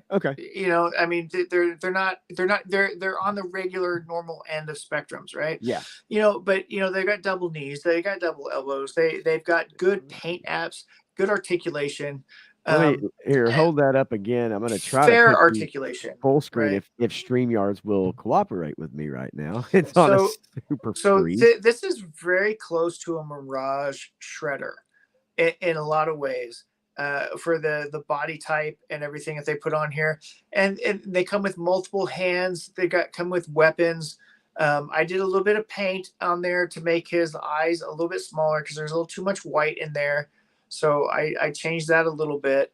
But you know, for the most part, you know, they've got good articulation. They move better than a lot of the turtles. They've got a little weirdness with the hips and the waist. They don't have much crunch, but you know, for the most part, there's a lot of things you can do with this. And if you watch some of my photos, you'll see me use them quite a bit. Yeah, man, that they look fantastic. I'll bump us back here in a second. Yeah, StreamYards is having some serious issues right now. And just a really bad delay, even trying to highlight some stuff for people. And so I'll just have to call them out. Number one, if I can find it here again, Warchest agrees with the IDW Turtles are the best. And then Bobby Wold had a comment here, excuse me, about Sergeant Slaughter making an announcement at San Diego Comic-Con that he's going and he's going to be announcing something at one of the panels. Hasn't he revealed enough? He's already shown what he's going to reveal. I haven't seen it, so I don't know. He's already shown it. Oh, he has? He has. Really? Yeah, it was on a stream or something, Lord. or on social media or something. He's already shown it. People have known about this for a long time, and he finally started bringing it out and said, "Look what I got!" And he's all excited about it. But it's what he's going to be talking about at SDCC. So if you don't know, I don't know. I'll find out. Okay. I'm not going to look it up. And 3-star draw. This is a comment for Tony if he's still watching the stream. He wants some stickers, and evidently everybody else does too. So everybody wants some stickers from Tony. So you better get those addresses, Tony, and start sending some stickers out, buddy. Punk already got a bunch of his out, that's for sure. But yeah, man, no, they look good. The exclusives I'm concerned about obviously are the G.I. Joe ones. Right. But for a lot of people that are in our chat right now and may go back and watch this or watching it or go watch on replay, obviously they're looking forward to some of those same ones that you are as well. And hopefully we'll figure out how to get a hold of them. So the Jada ones will be available on their website on Friday. Okay. So that's awesome. I forget the time frame, but it's on the 25th that theirs will be available on the website. And their next level website, they do a great job of getting you stuff like that. I got the Frankenstein exclusive SDCC with the whole table, which I've used to have Firefly and Scrap Iron build bats on. So Jada does a good job with it. Loyal Subjects, I'm not sure if those are I'm sure they're gonna pop up elsewhere. I'm sure they will. And that's the only thing about those con exclusives, right? I mean, for forever and ever, it's like if you're not there and you're not there to be able to get them, and a lot of people are not, most people, then it's one of those kind of pipe dreams, or it's something you're going to pay that tax on, for sure. And Eric Thurman also said that he is planning a Snake Eyes Saturday. What's that? He's planning a Snake Eyes Saturday. I'm not sure. I do Snake Eyes Saturday every Saturday. Okay, It's an Instagram thing. That's what I thought he was referring to for you, but he said he was planning on one as well, which is cool. I mean, I'm always doing Snake Eyes photos to put on Snake Eyes Saturday. I don't know if you want to get more detail than that, Eric, or what, but if it's included something special, I try to do weird stuff on it sometimes just to get different things out there. Right. And 3-star draw said, why would you take down Scrap Iron Firefly building the bats? Wait, take it down? I didn't take it down. It's on my Instagram. I had heard you earlier, and I was thinking, well, maybe did I hear that wrong? And Eric said just to join you on the sleep Oh, okay. Saturday. Cool, man. Yeah, that's super cool. And War Chest wants some Mortal Kombat, Jada. You know what? That'd be as cool. soon as I saw those figures, Super I wanted cool. them to make Tekken figures. Oh, I love man, Tekken. hell yeah. I don't care about Street Fighter as much as I care about Tekken, and I certainly don't care about Mortal Kombat as much as I care about Tekken. So, but Storm Collectibles is the only one doing it, and I don't like the scale, and I don't like the price point. I've actually heard that as well. I actually just read a post about those. Scrolling either through Instagram or YouTube, maybe I saw one video. So we're kind of rounding third base. You've got a really important conversation to have tomorrow, so I'm not going to keep you like we did the last 2 weeks. So we're good. We're good. Next Tuesday, though, and we're good, up until coming up the top of the hour. But next Tuesday, though, I do want to get into a Cobra Kai discussion. Yeah. So any of you guys out there, I'm catching up on it. I'll be caught up to the current season next Tuesday. Okay. So any of you guys and gals that are on replay that are watching Cobra Kai or catching up or getting into it or whatever, we're going to have a discussion. That'll be one of the segments that we get into next week, because I want to watch. I want to get caught up myself. So as soon as we're done, I'm getting into that. So I'll say this, not spoiling anything or nothing. It's really good so far. This is the first part of 3 parts. And while we're watching these parts, my daughter, who's 8, she's seen all the movies. She's watched the TV show with us. She gets what's going on. And she demanded in the middle of watching the Cobra Kai episodes that we watch the first Karate Kid movie.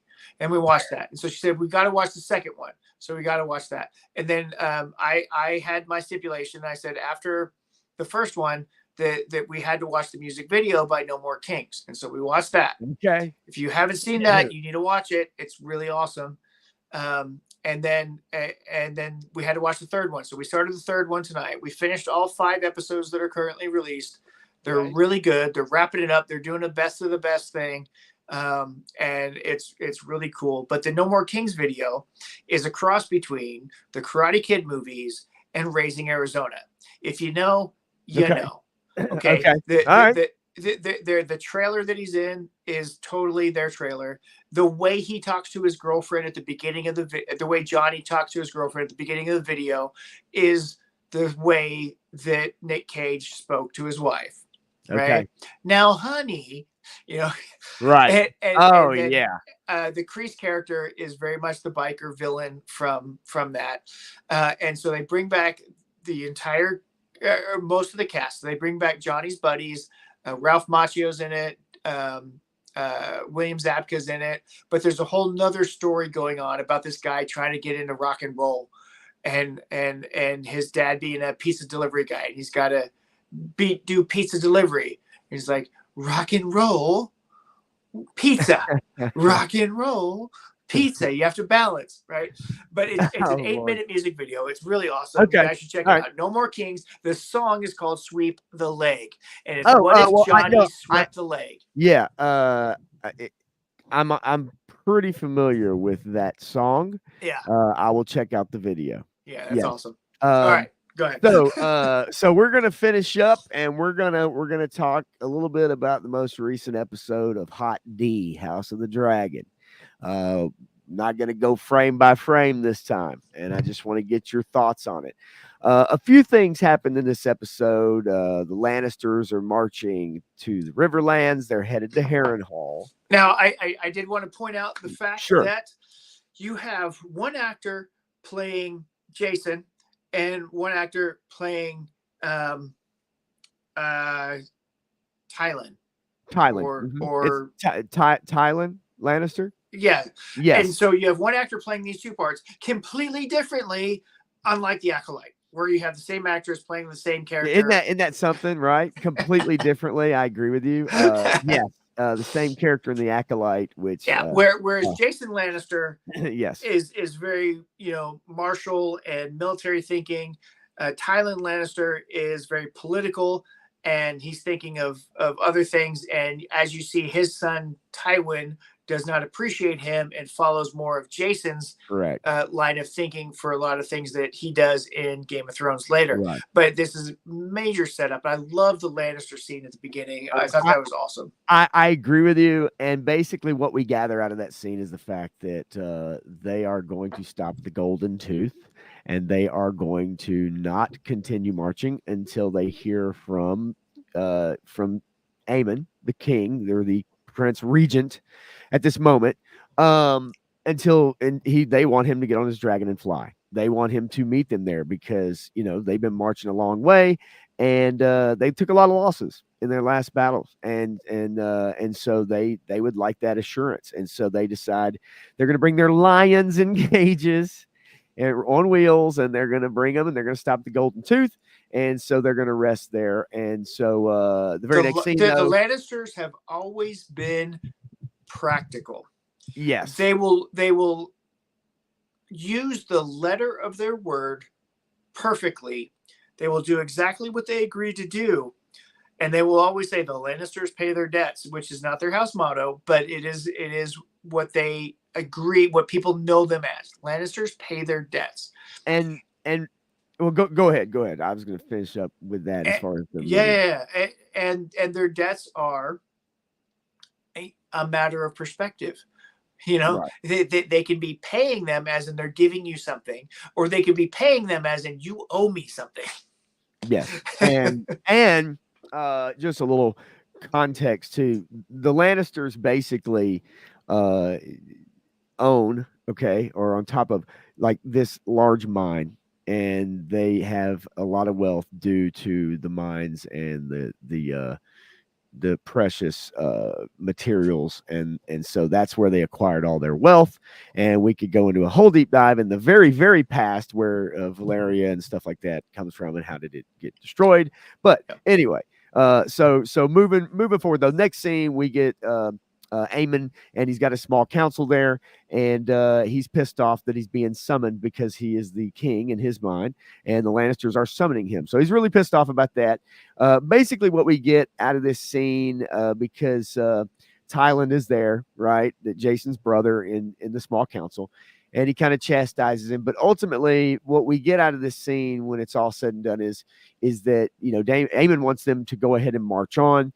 He also wants to make an alliance with some people that can't be trusted, called the Triarchy, which are free people, and they have no alliances. They would just as soon stab you as work with you. So they can't be trusted. But nonetheless, or go ahead, and then I'll kind of So is this the council meeting? This is where he basically relieves Allison of her so post this is a on the brilliant small move council on his part, because Allison is trying to engage and he's not letting her. And at the end, basically, he doesn't let her speak, basically, and he goes and makes his decisions and dismisses everyone. And then as everybody's walking out, he basically calls his mother back and says, "Can you stick around for a second?" And as they're sitting there talking, and he goes, basically, "Why are you here?" She has no recourse for it, and she's trying to convince him and trying to pull every compassionate string out of it. And he's like, "You don't need to be here. You can deal with the domestic issues," which, to be fair, there are plenty of domestic issues that need to be dealt with that haven't been dealt with because she is a terrible mother. Well, and but at this point too, basically, he's not going to listen to anybody else, really. Right. His voice is the only voice. All the people, they make suggestions, but basically in the end, it's his voice. And he also realizes that, the longer his mother's on the council, the more she's going to try to interject. And the last couple episodes, we've seen that he cares nothing for that, and her voice is gone. So he actually takes her off the council Yeah, and he doesn't relieves feel her that of her the post. voice is necessary because Yeah. he keeps either countermanding or talking over her, and so her interjections are just disruptive to the council's discourse. And she tries to appeal to him after the meeting and says, look, have all your debts from your childhood not been paid in full, as far as, his losing his eye, and he's been made fun of for years and years. Yep. And she touches his face, and he grabs her hand and pulls it away and says, Yep. no, you're good. You've served the realm well, and now you can go do whatever it is you want to do. Well, she is, I mean, her mother's son, right? I mean, she was a terrible mother, and this is the repercussions for being such a terrible mother. Right. He doesn't have any compassion for her because it's all about what's best for the realm, and what he feels is best for the realm is his direction. That correct, and obviously seeing what he did with the king, with Aegon, and burning Aegon, and sending him spiraling down to the ground. We know what he wants, and he wants power, but he also ultimately wants to face his uncle Daemon, who is at Harrenhal. The next thing we get is, but he also respects his grandsire and wants to bring him back as the Hand, but nobody can find him, and so he's trying to find his grandsire Otto. Yes, he wants to bring Otto back.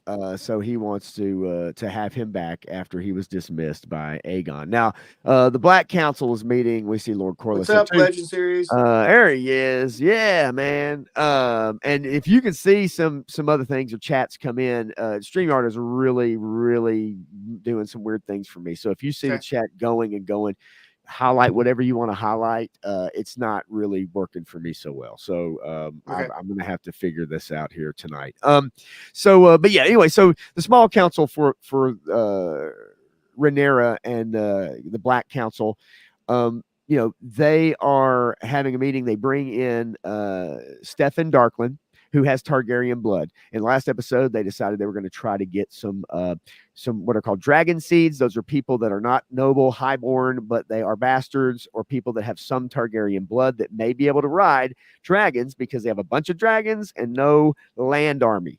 They have a sea army, but no land army. So they have a bunch of nuclear weapons in their basement, and they need people to be able to ride them. And a way to do that is to seek out people who, after they look through the text, have Targaryen blood. And so the Blacks have the majority of dragons, and they have 3 dragons with no riders currently. Yeah. And so now they're thinking maybe we can find some riders with this stuff. And this guy is super ready to do it. He's super excited about going and doing this because he's all about the Blacks, and he is gung ho. He is all about it. Now she says, look, you understand this. If the dragon rejects you, you're going to die. Like there's no way out of it. So he honorably agrees. He is all about it. And so that scene, that's basically what we get out of that. I let me put this out there. Sure. The Blacks have 14 dragons. 2 of them are small. Okay. But they have 14 dragons. The Greens have 6.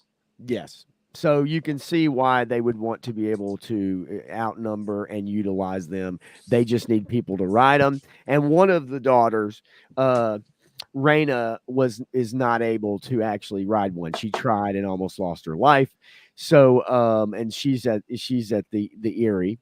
Kind of been sent away. So we get a scene with Daemon, and he walks up and sees King Viserys. His brother is on the throne. This is another flashback, and so he has a back and forth about him not being there, not really being there for his brother, and it's just to kind of show you that his brother tried to give him everything. He had him on the small council. He stood up for him all the time. And Daemon just never accepted it and always acted like an ass, basically. What's really interesting about all of these hallucinations, flashbacks, whatever, they seem to be very truthful in the fact that it's not presenting it in any shaded light. It's presenting the truth as far as we understand it. And then Damon is reflecting on it with current events, right. back on these things that actually happened in the way that they happened. So I think it's really interesting how his brother showed him so much compassion and wanted to support him, but Damon was very much of the power hungry, I have to maintain control and I need to be prepared to rule this land.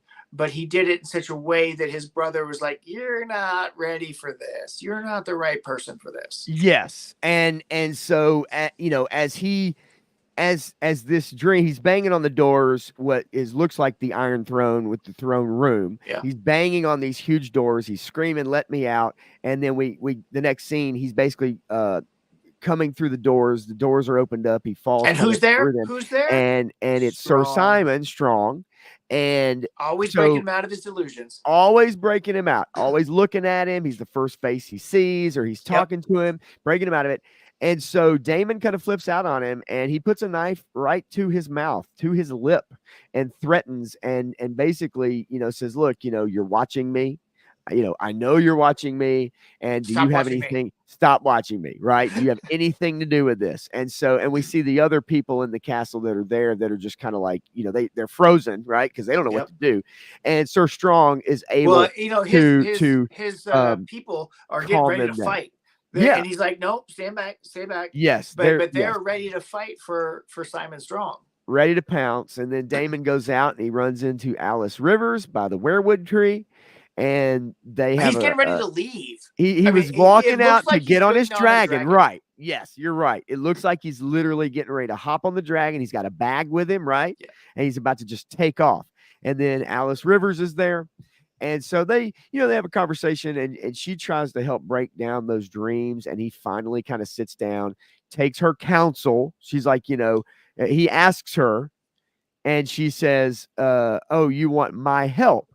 And he says, that's no, the first counsel. time Damon Targaryen's asked for help. Yes. And he says, no, your counsel. You know, It's like, he can't say, yes, your help. It's your counsel. And she's like, okay, whatever. And so, you know, she kind of goes through and discusses about with his brother and some of those issues. And of course, you know, she sees, right? She is able to see a lot of stuff, a lot of, you know, the visions maybe she might be inducing. She might have something to do with it. And, but ultimately at the end of the day, he's trying to raise an army, and he's already pissed off the Riverlands. He's pissed them all off by what happened with Sir Willem. And then her advice basically is, leave it alone right now. Leave it alone. Because it will work out. It will work out. Give me 3 days.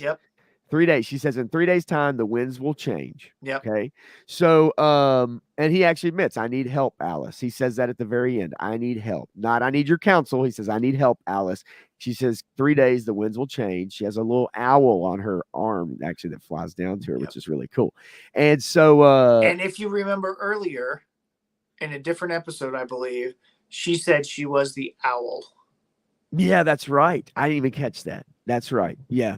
I didn't even catch that. Man, see, this is shit you pay attention to. All right. We cut to the dragon pit, basically. And here we have the scene where it's Sir Stefan Darkland, and he is going to attempt to bond with the dragon. And you have your folks there, the dragon keepers, which I just think are amazing. And I would love to share some of this stuff, but man, like StreamYards is just not giving, it's not working, not letting me. And it's okay. It's okay. But essentially, I mean, they do everything. It looks like it's going well, and then all of a sudden it doesn't. Yeah, and he's about to get on, and the dragon bows its head. He's about to go get on the dragon's neck. Well, so he's going forward to get closer to the dragon, but he's still fearful. He's still hesitant. Yes. And then the dragon says, nope, and nukes him. I mean, and then he's still alive. He cuts his own neck, right? He literally was just flame-o, right? And they're hearing him screaming. And of course, I thought it was funny because the dragon keepers, right? Or the you know, that are chanting, they're talking to the dragon, they just have sticks. They just have sticks. They're pointing sticks. And I'm like, okay, this is how this worked. Yeah. But he gets burned alive. Sea Smoke is the dragon, and Sea Smoke leaves. Yeah. It burns that dude and says, And takes off. I'm the fuck out of here, and takes off. Yes, and that will be very important now. Of Yep. course, this is a big blow to the plans because the plans were to find people who want to attempt to bond with a dragon, Well, and that then may now you have seriously one hurt of their chances. yeah, you've got Rena's advisor chasing after her and telling her, "What do we do now? You know, blah blah blah blah." He's just rat-tat-tat-tat-tat, going after her, telling her, "I told you this was a dumbass idea, and you didn't listen to me." And she turns around and smacks Slaps the shit the out of him crap out of him in front of everybody. in front of everybody, and says, "Hey, clearly you don't fear me as your queen." Yeah, you And forgot. basically You puts forgot him to down fear in me. his place and says, That's right. "Am I the queen or am I not the queen? Am I to make decisions and suffer the repercussions or not? This is my decision. I made it, and this is what happened. I understand what happened, and I will deal with the consequences. You can shut the hell up right now." Yeah, and and she's needed that because really she's been being told this whole time. She keeps being told, what to do. She can't do this, can't do that. They question her authority. They question this. So finally, she's like, I've had enough. Yes, this obviously turned out not the way we want, but we had to try. But no, this is not the result she was hoping for. Nobody's hoping for this result that this guy gets burned. This is one of her people. This is one of, right. And very he was important. loyal, and he has a whole host with him that is loyal to him in the house, and that suffers. Could we lose them? I understand the repercussions of this. Let alone the other people they may try to ask to be dragon seeds may say, no. Once word of that got out, people are like, no, I'm good. I think I'm fine. But the next scene basically is Lord Corliss promoting his bastard son Alan to first mate, which is kind of a step in as far as their relationship is concerned. But Alan's brother Adam is kind of peering and kind of watching them from afar, and so he's really not happy about this. Well, Adam is the older brother, and he's like, look, you did something to catch their eye. You need to use this to our advantage. You need to use this to get us better station in life. Even if it's little, there's a whole lot you can do right now to make our lives better and our families' lives better, because we are blood of Valeria, right? We are the bastard sons of Corliss, and he's the older son, and he's not getting any recognition. Yes, and he's always wanted to have, the palace. He's wanted this stuff. He's like, why are we not included in this? We're living in the shadow of his castle, and we can't even get inside, and yet we're blood, and so he's very upset about it. Alan maybe is upset, but he hides it. He keeps it within and just does his job. You also see him shaving his head because he clearly has white hair, the platinum hair, the platinum blonde hair, and he's shaving it so that people don't see it, because people would know. His brother does not have the platinum hair. His brother has the dark hair. Yes, right? He has dark hair. But at the same time, you see that's the difference between Alan, that he may have more of the Valerian side of the blood than his brother does. Which really throws us for a loop, though, later on. Yeah. So, exactly. In the episode. So basically, Rhaenyra retreats back into her quarters. She starts kind of handling some of the swords because she is thinking, I've got to do something, right? I need to go into battle. And she kind of, gripping the sword. She wasn't really trained in any sword work at all as a child, but we see her kind of looking over a table that has weapons and stuff on it. And then we get Masseria come in and, counsels her. I do find it odd that this woman has gone from being a prisoner to all of a sudden being like her most trusted advisor so quickly. Not just a prisoner. Well, okay, yes. She was a whore. Yeah. And a prisoner. Yes. And now she's in this very trusted position. Very trusted position. If you have speculations at all, this is the character that could unravel the whole story and make it turn to shit. And you're correct about that. And there's something that happens later in this episode that definitely is not. I'm not thrilled about it. It's not in the books. Okay, just to say it's not in the books is not fair, because the books of this time frame are written by people who have specific Okay, agenda how about and how about perspective, this? and Whatever they're not telling it. right, okay, but whatever that is there, not a single unreliable narrator mentions or even somewhat hints at. Now, it's not to say that Rhaenyra's relatives, her cousin isn't, because she is, but at the same token, though, this really kind of just comes out of left field to me at the end. So And to put it in a different perspective, the people of the time, the people in this world, okay, they don't deny, reject, or accept those kind of relationships, but they also know that when it's time to do your duty, it's time to do your duty, and the duty to the family, the duty to the house, and that you will comply with what is necessary for that, and they do it. right, And so if those relationships happen, usually they are not of concern unless they disrupt the house. And so the maesters aren't really going to cover that unless it disrupts the house. yeah. So I could see them leaving that out. It is a kind of a non sequitur because I don't think it's going to go very far. Even if it does between those two characters, story wise, yeah, I don't we'll think it goes very far. I mean, and we haven't quite got there, but nonetheless, this is where Mysaria hatches a plan about sending food to King's Landing, because she knows she's already planted. Remember, they sent somebody to go over there and start to plant the seeds of dissension among the small folk, and so which this episode is titled Small Folk. And so she's, this is the plan to send supplies to the small folk, and with obviously the flag on it bearing, the Targaryen sigil, the blacks, right? So, so this is kind of where that plan, comes up with, or has come up with. And then we see people getting very frustrated about there not being enough food. And then we see a cart full of goats go riding by. People see that knowing it's for the dragons. And so they're pissed. And then we get back to the smaller council now. Well, hey, just real quick. You see Huge Hammer come by and see these goats, and then he sees the dog. Okay, so he sees the rat catcher's dog. The rat catcher's dog is going to play a part into this. Yeah. And I don't know who's warging into the dog, but there's somebody warging into the dog. I'm pretty sure. Yeah. But nonetheless, and Huge will be a huge part of this show. Yes. So especially next season.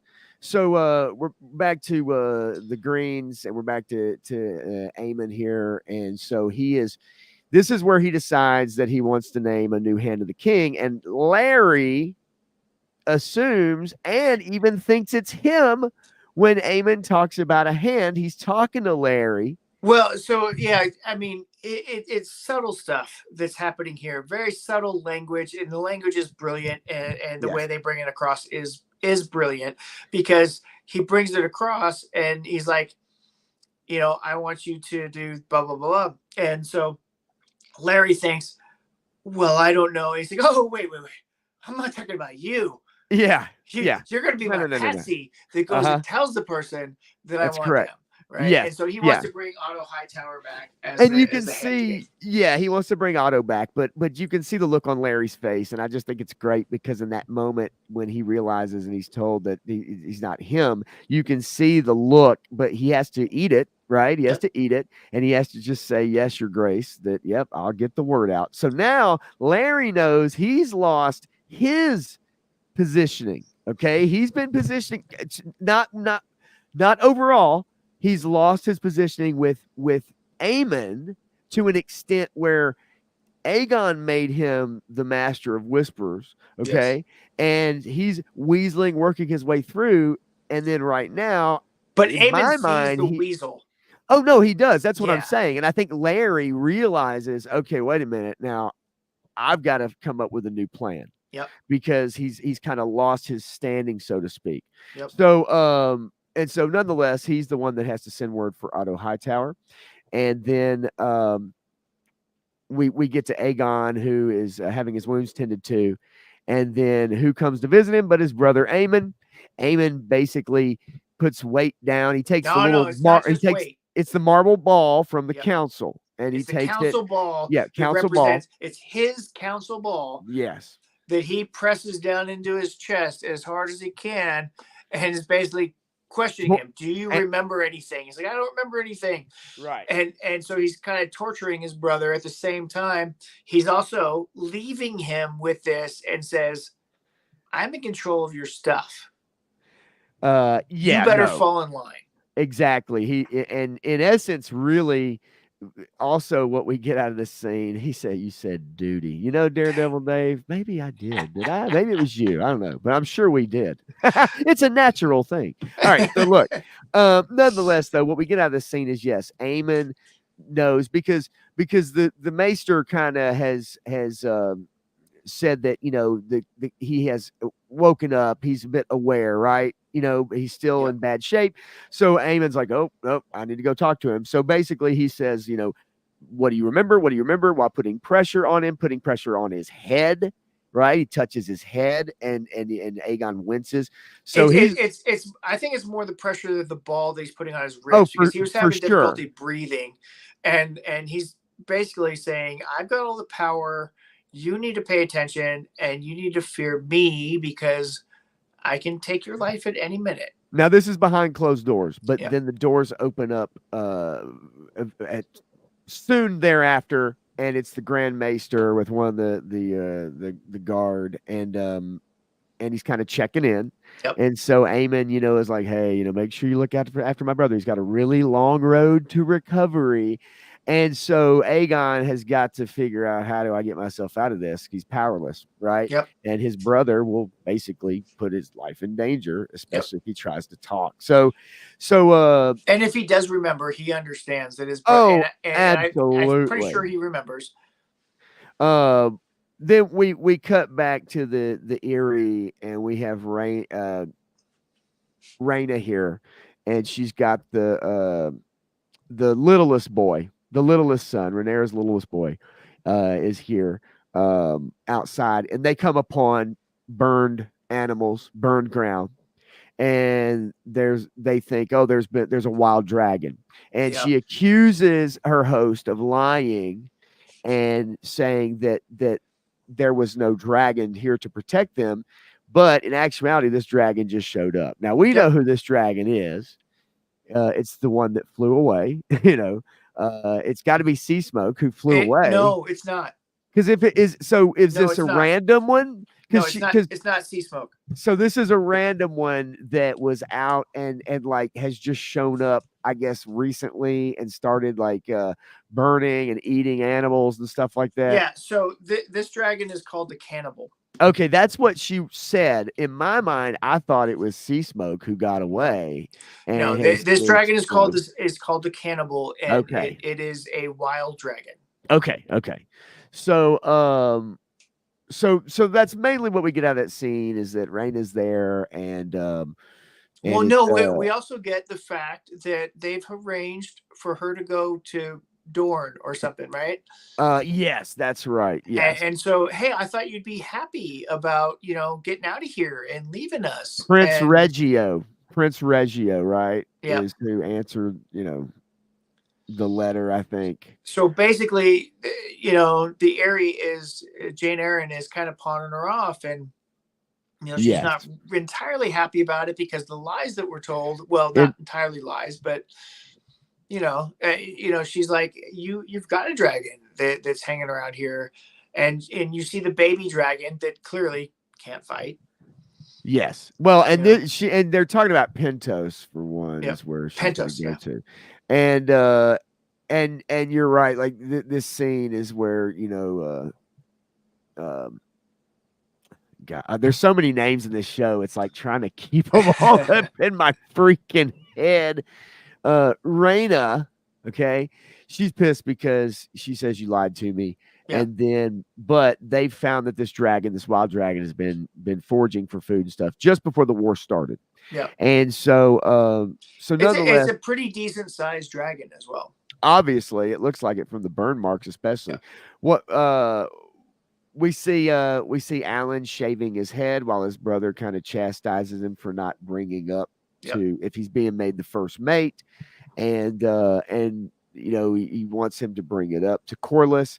He talks about, we should be heirs to the Driftwood throne. Yep. And the whole time, basically, this scene is really to give us the fact that Alan, shaving his head, you can see his brother is still upset.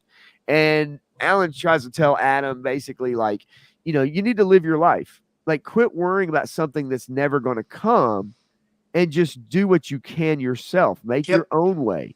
And don't worry about that, right? And those are very, in this episode, interesting words. And so, so nonetheless, it's Jace and Rhaenyra have a conversation, and they're both kind of upset about being stuck there. Yep. And they can't really do anything. Neither one of them go to battle. And then we get interrupted by Mysaria, who says the gift has been sent. And so the gift has been sent. What is the gift? We say fisherman at King's Landing. And he looks over, and here come all these boats with food for the small folk. And everybody's running through the streets, and Hugh sees some of it. He's like, what's going on? And he sees all the food and the they know it's from the blacks, and then he finds another guy and beats the shit out of him and takes his food. He literally he punches dude and steals his food, and he's like, "Where did you get that?" And he's just like, "Puh," and it's like, well, damn, dude, like, okay, then this is how it's going down, right? But people are pissed, people are freaking out. There's no food, and then he starts hiding it because he sees the gold cloaks. The gold cloaks are coming, so he hides it and tries to get out of sight and go away because he's got that platinum hair and he's got this food in his jacket, so he's got to get out of there so he can protect his family as the gold cloaks come to kind of try and shut this stuff down. So eventually that information is going to get up to the Red Keep. Right. And then, Alicent, she's visiting Aegon in the bed. He will not talk. He might be sleeping at this point. She has a conversation with the Grand Maester about trying to figure out where her father is. They have not heard back from him, which obviously causes her worry. Yep. So she goes outside, and she decides that she's going to see her brother, Sir Gawain, before they ride out again.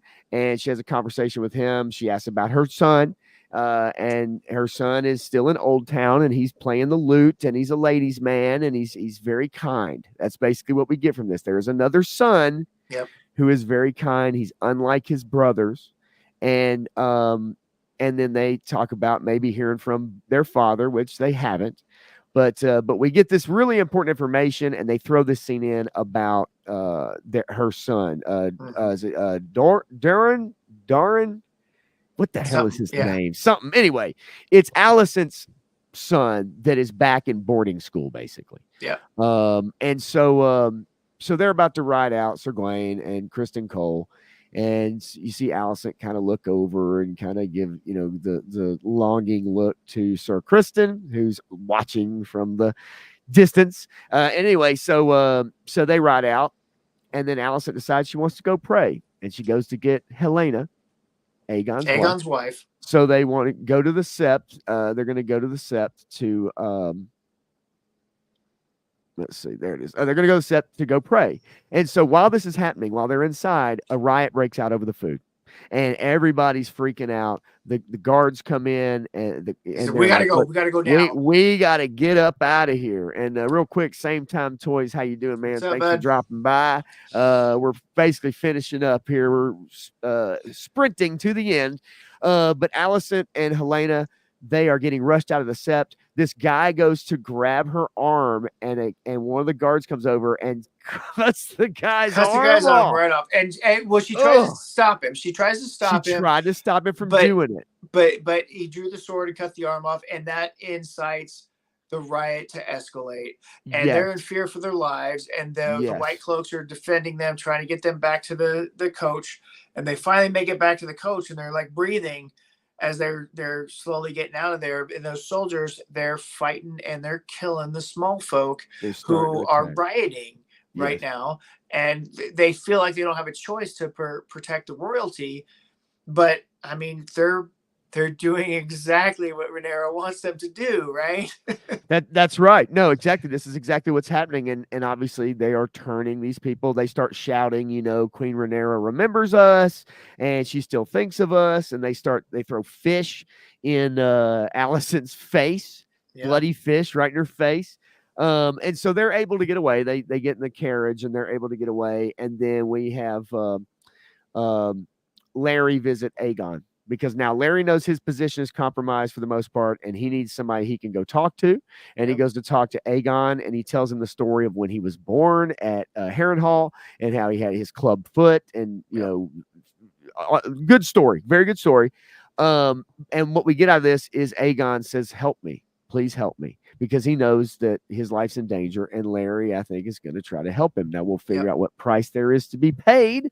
Right. Who knows? But we will see. And then really we get another vision by Damon with his brother, who is all broken up and crying, breaking down over the loss of his wife that died during childbirth, right? When she given birth, and she died during, this is like the first or one of the first few episodes of the series, when his wife that is Rhaenyra's mother passed away. And so it's a vision of his brother King Viserys breaking down, and Daemon actually comforts him in this vision. He walks over to him, he comforts him, you know.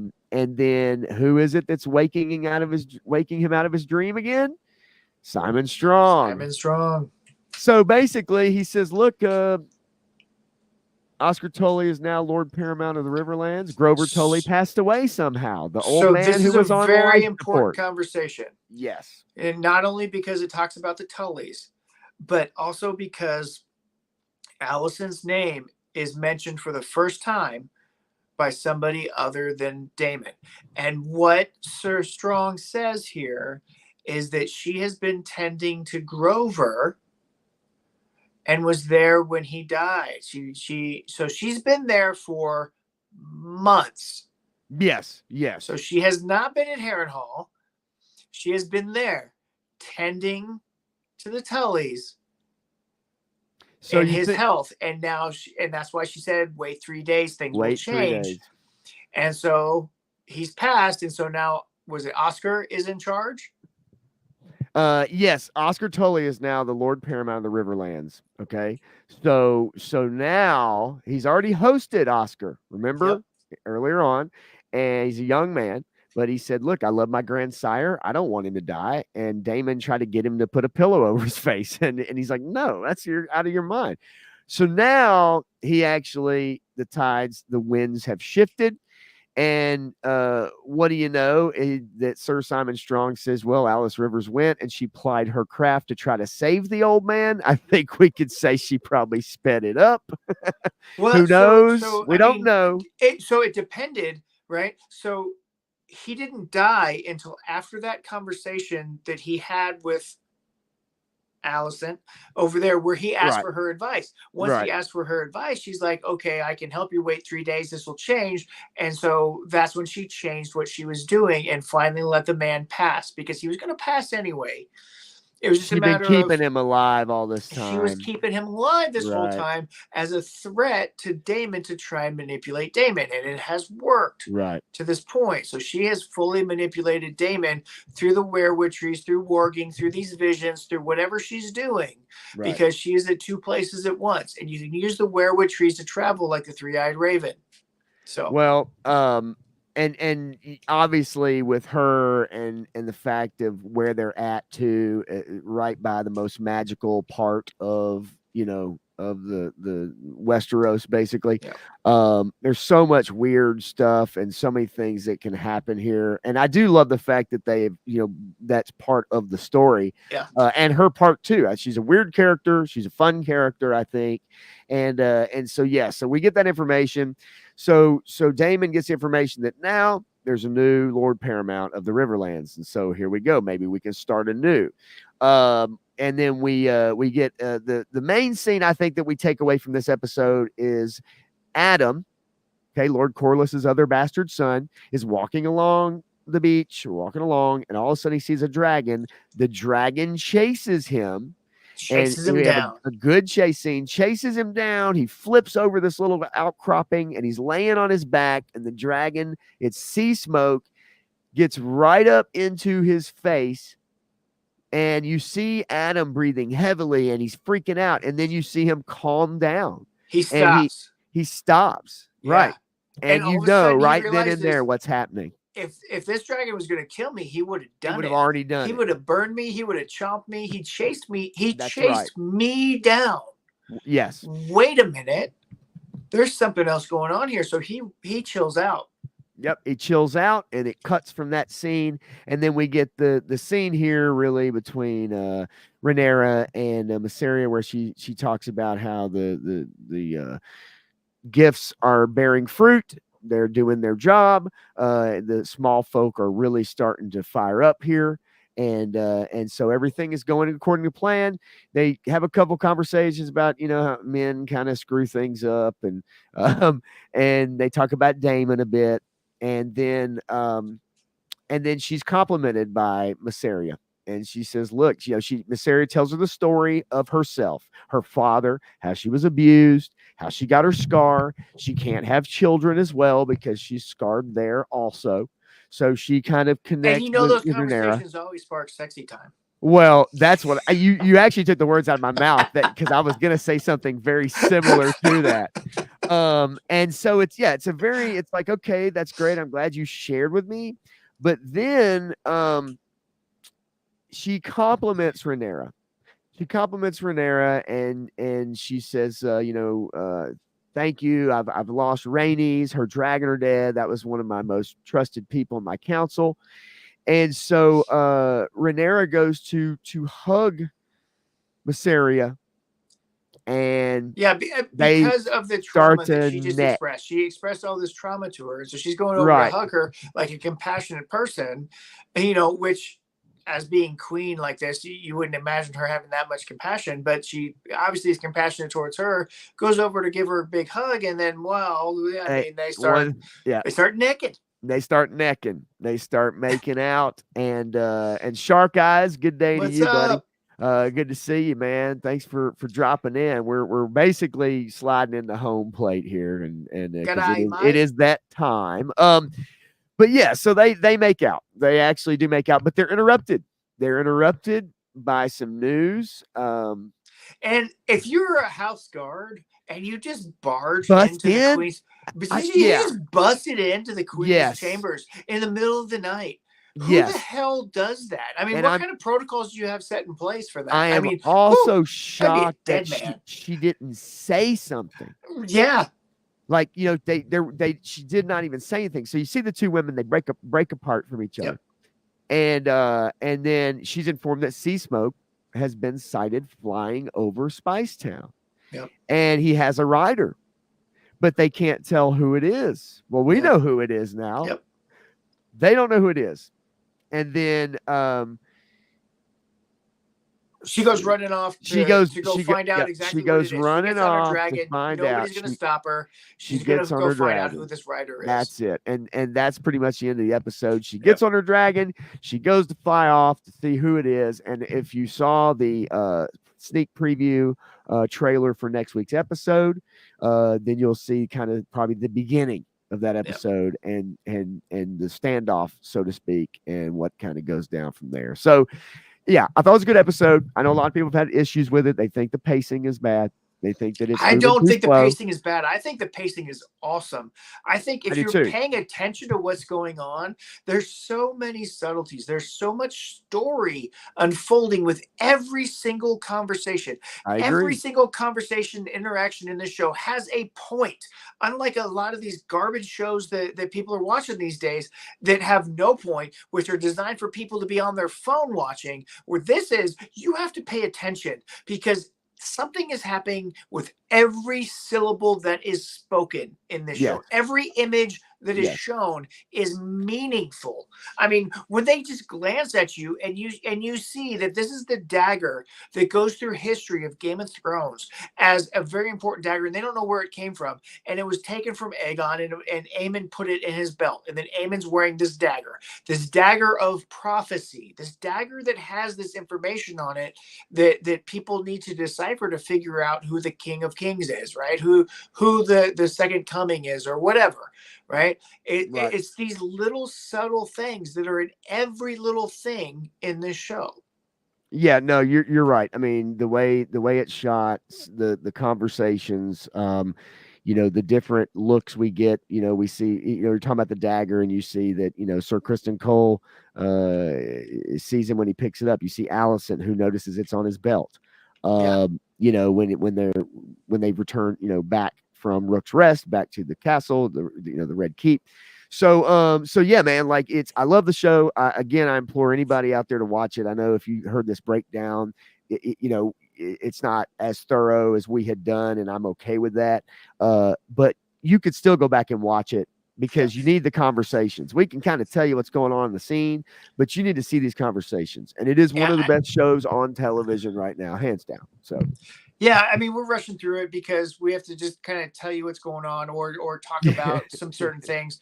And so my big point for this episode was the sea smoke thing, and the fact that I believe that Allison Rivers has been with the Tullys this whole entire time, because the only mention of her from another character was when Strong said that she was tending to Grover, or to the Tullys. Right. And then when he passed, then maybe she'll come back then. Maybe she'll actually be back in the castle then, and other people will interact with her.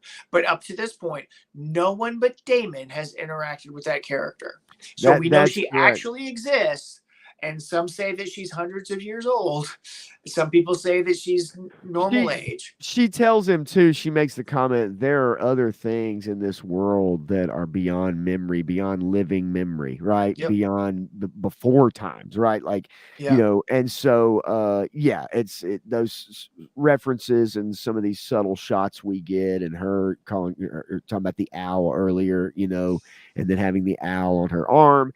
And so, yeah, man, I love it. I want everybody to watch it. And that way you can kind of follow along, man. But that's about all I got. I want to, get you out of here too. And me get out of here.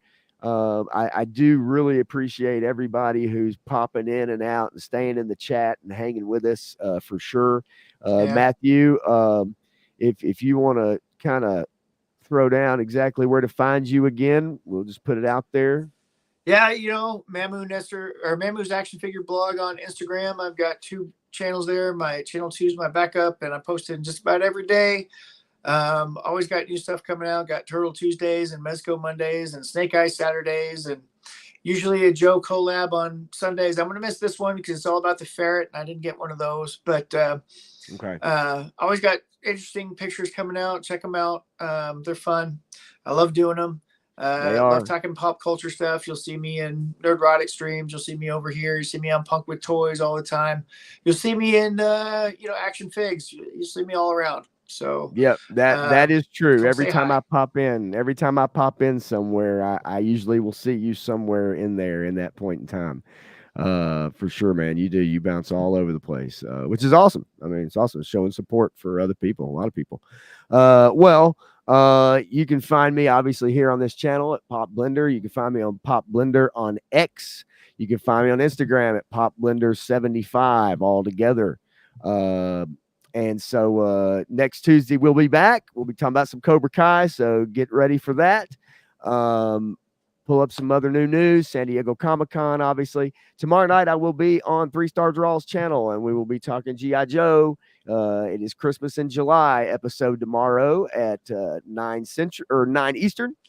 We'll start that. So if you guys want to swing on by for that, we'll hang out probably about 3 hours, and then I will probably Friday's gonna be touchy. I have a visitation to go to Friday, so I'm gonna see about what time I'm able to do my Friday stream unfiltered. So I will let everybody know. I'll post that as soon as I can. But yeah, man, thank you so much, Matthew. Always a pleasure. I really, really appreciate it, man, as always. And we will talk to all of you later on, especially next week, as soon as StreamYards will participate with me. Go watch Cobra Kai, everybody. Yeah, go watch Cobra Kai. We'll talk about it next week. Thanks, y'all. 1, 2, 3, 4, 5, 6, delay 8.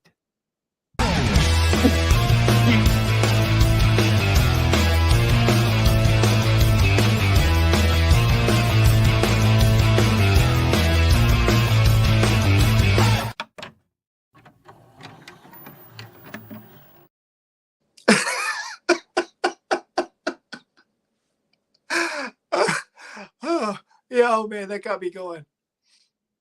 I can't hear you. I can't hear you. Your mic's off. Can't hear.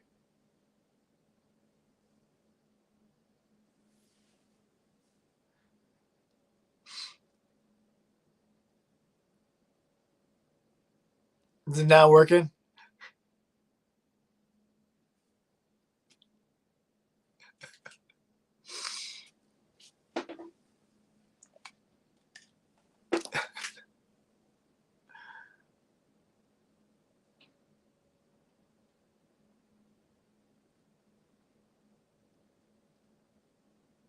Still live. Still live. Love it. We're still live. I know. It's frozen. It's no, I it's bounced out of- frozen. Hold on. Let me see if I can't fix it. Well, hey guys, if you're still sticking around, thanks for sticking around. We're trying to figure out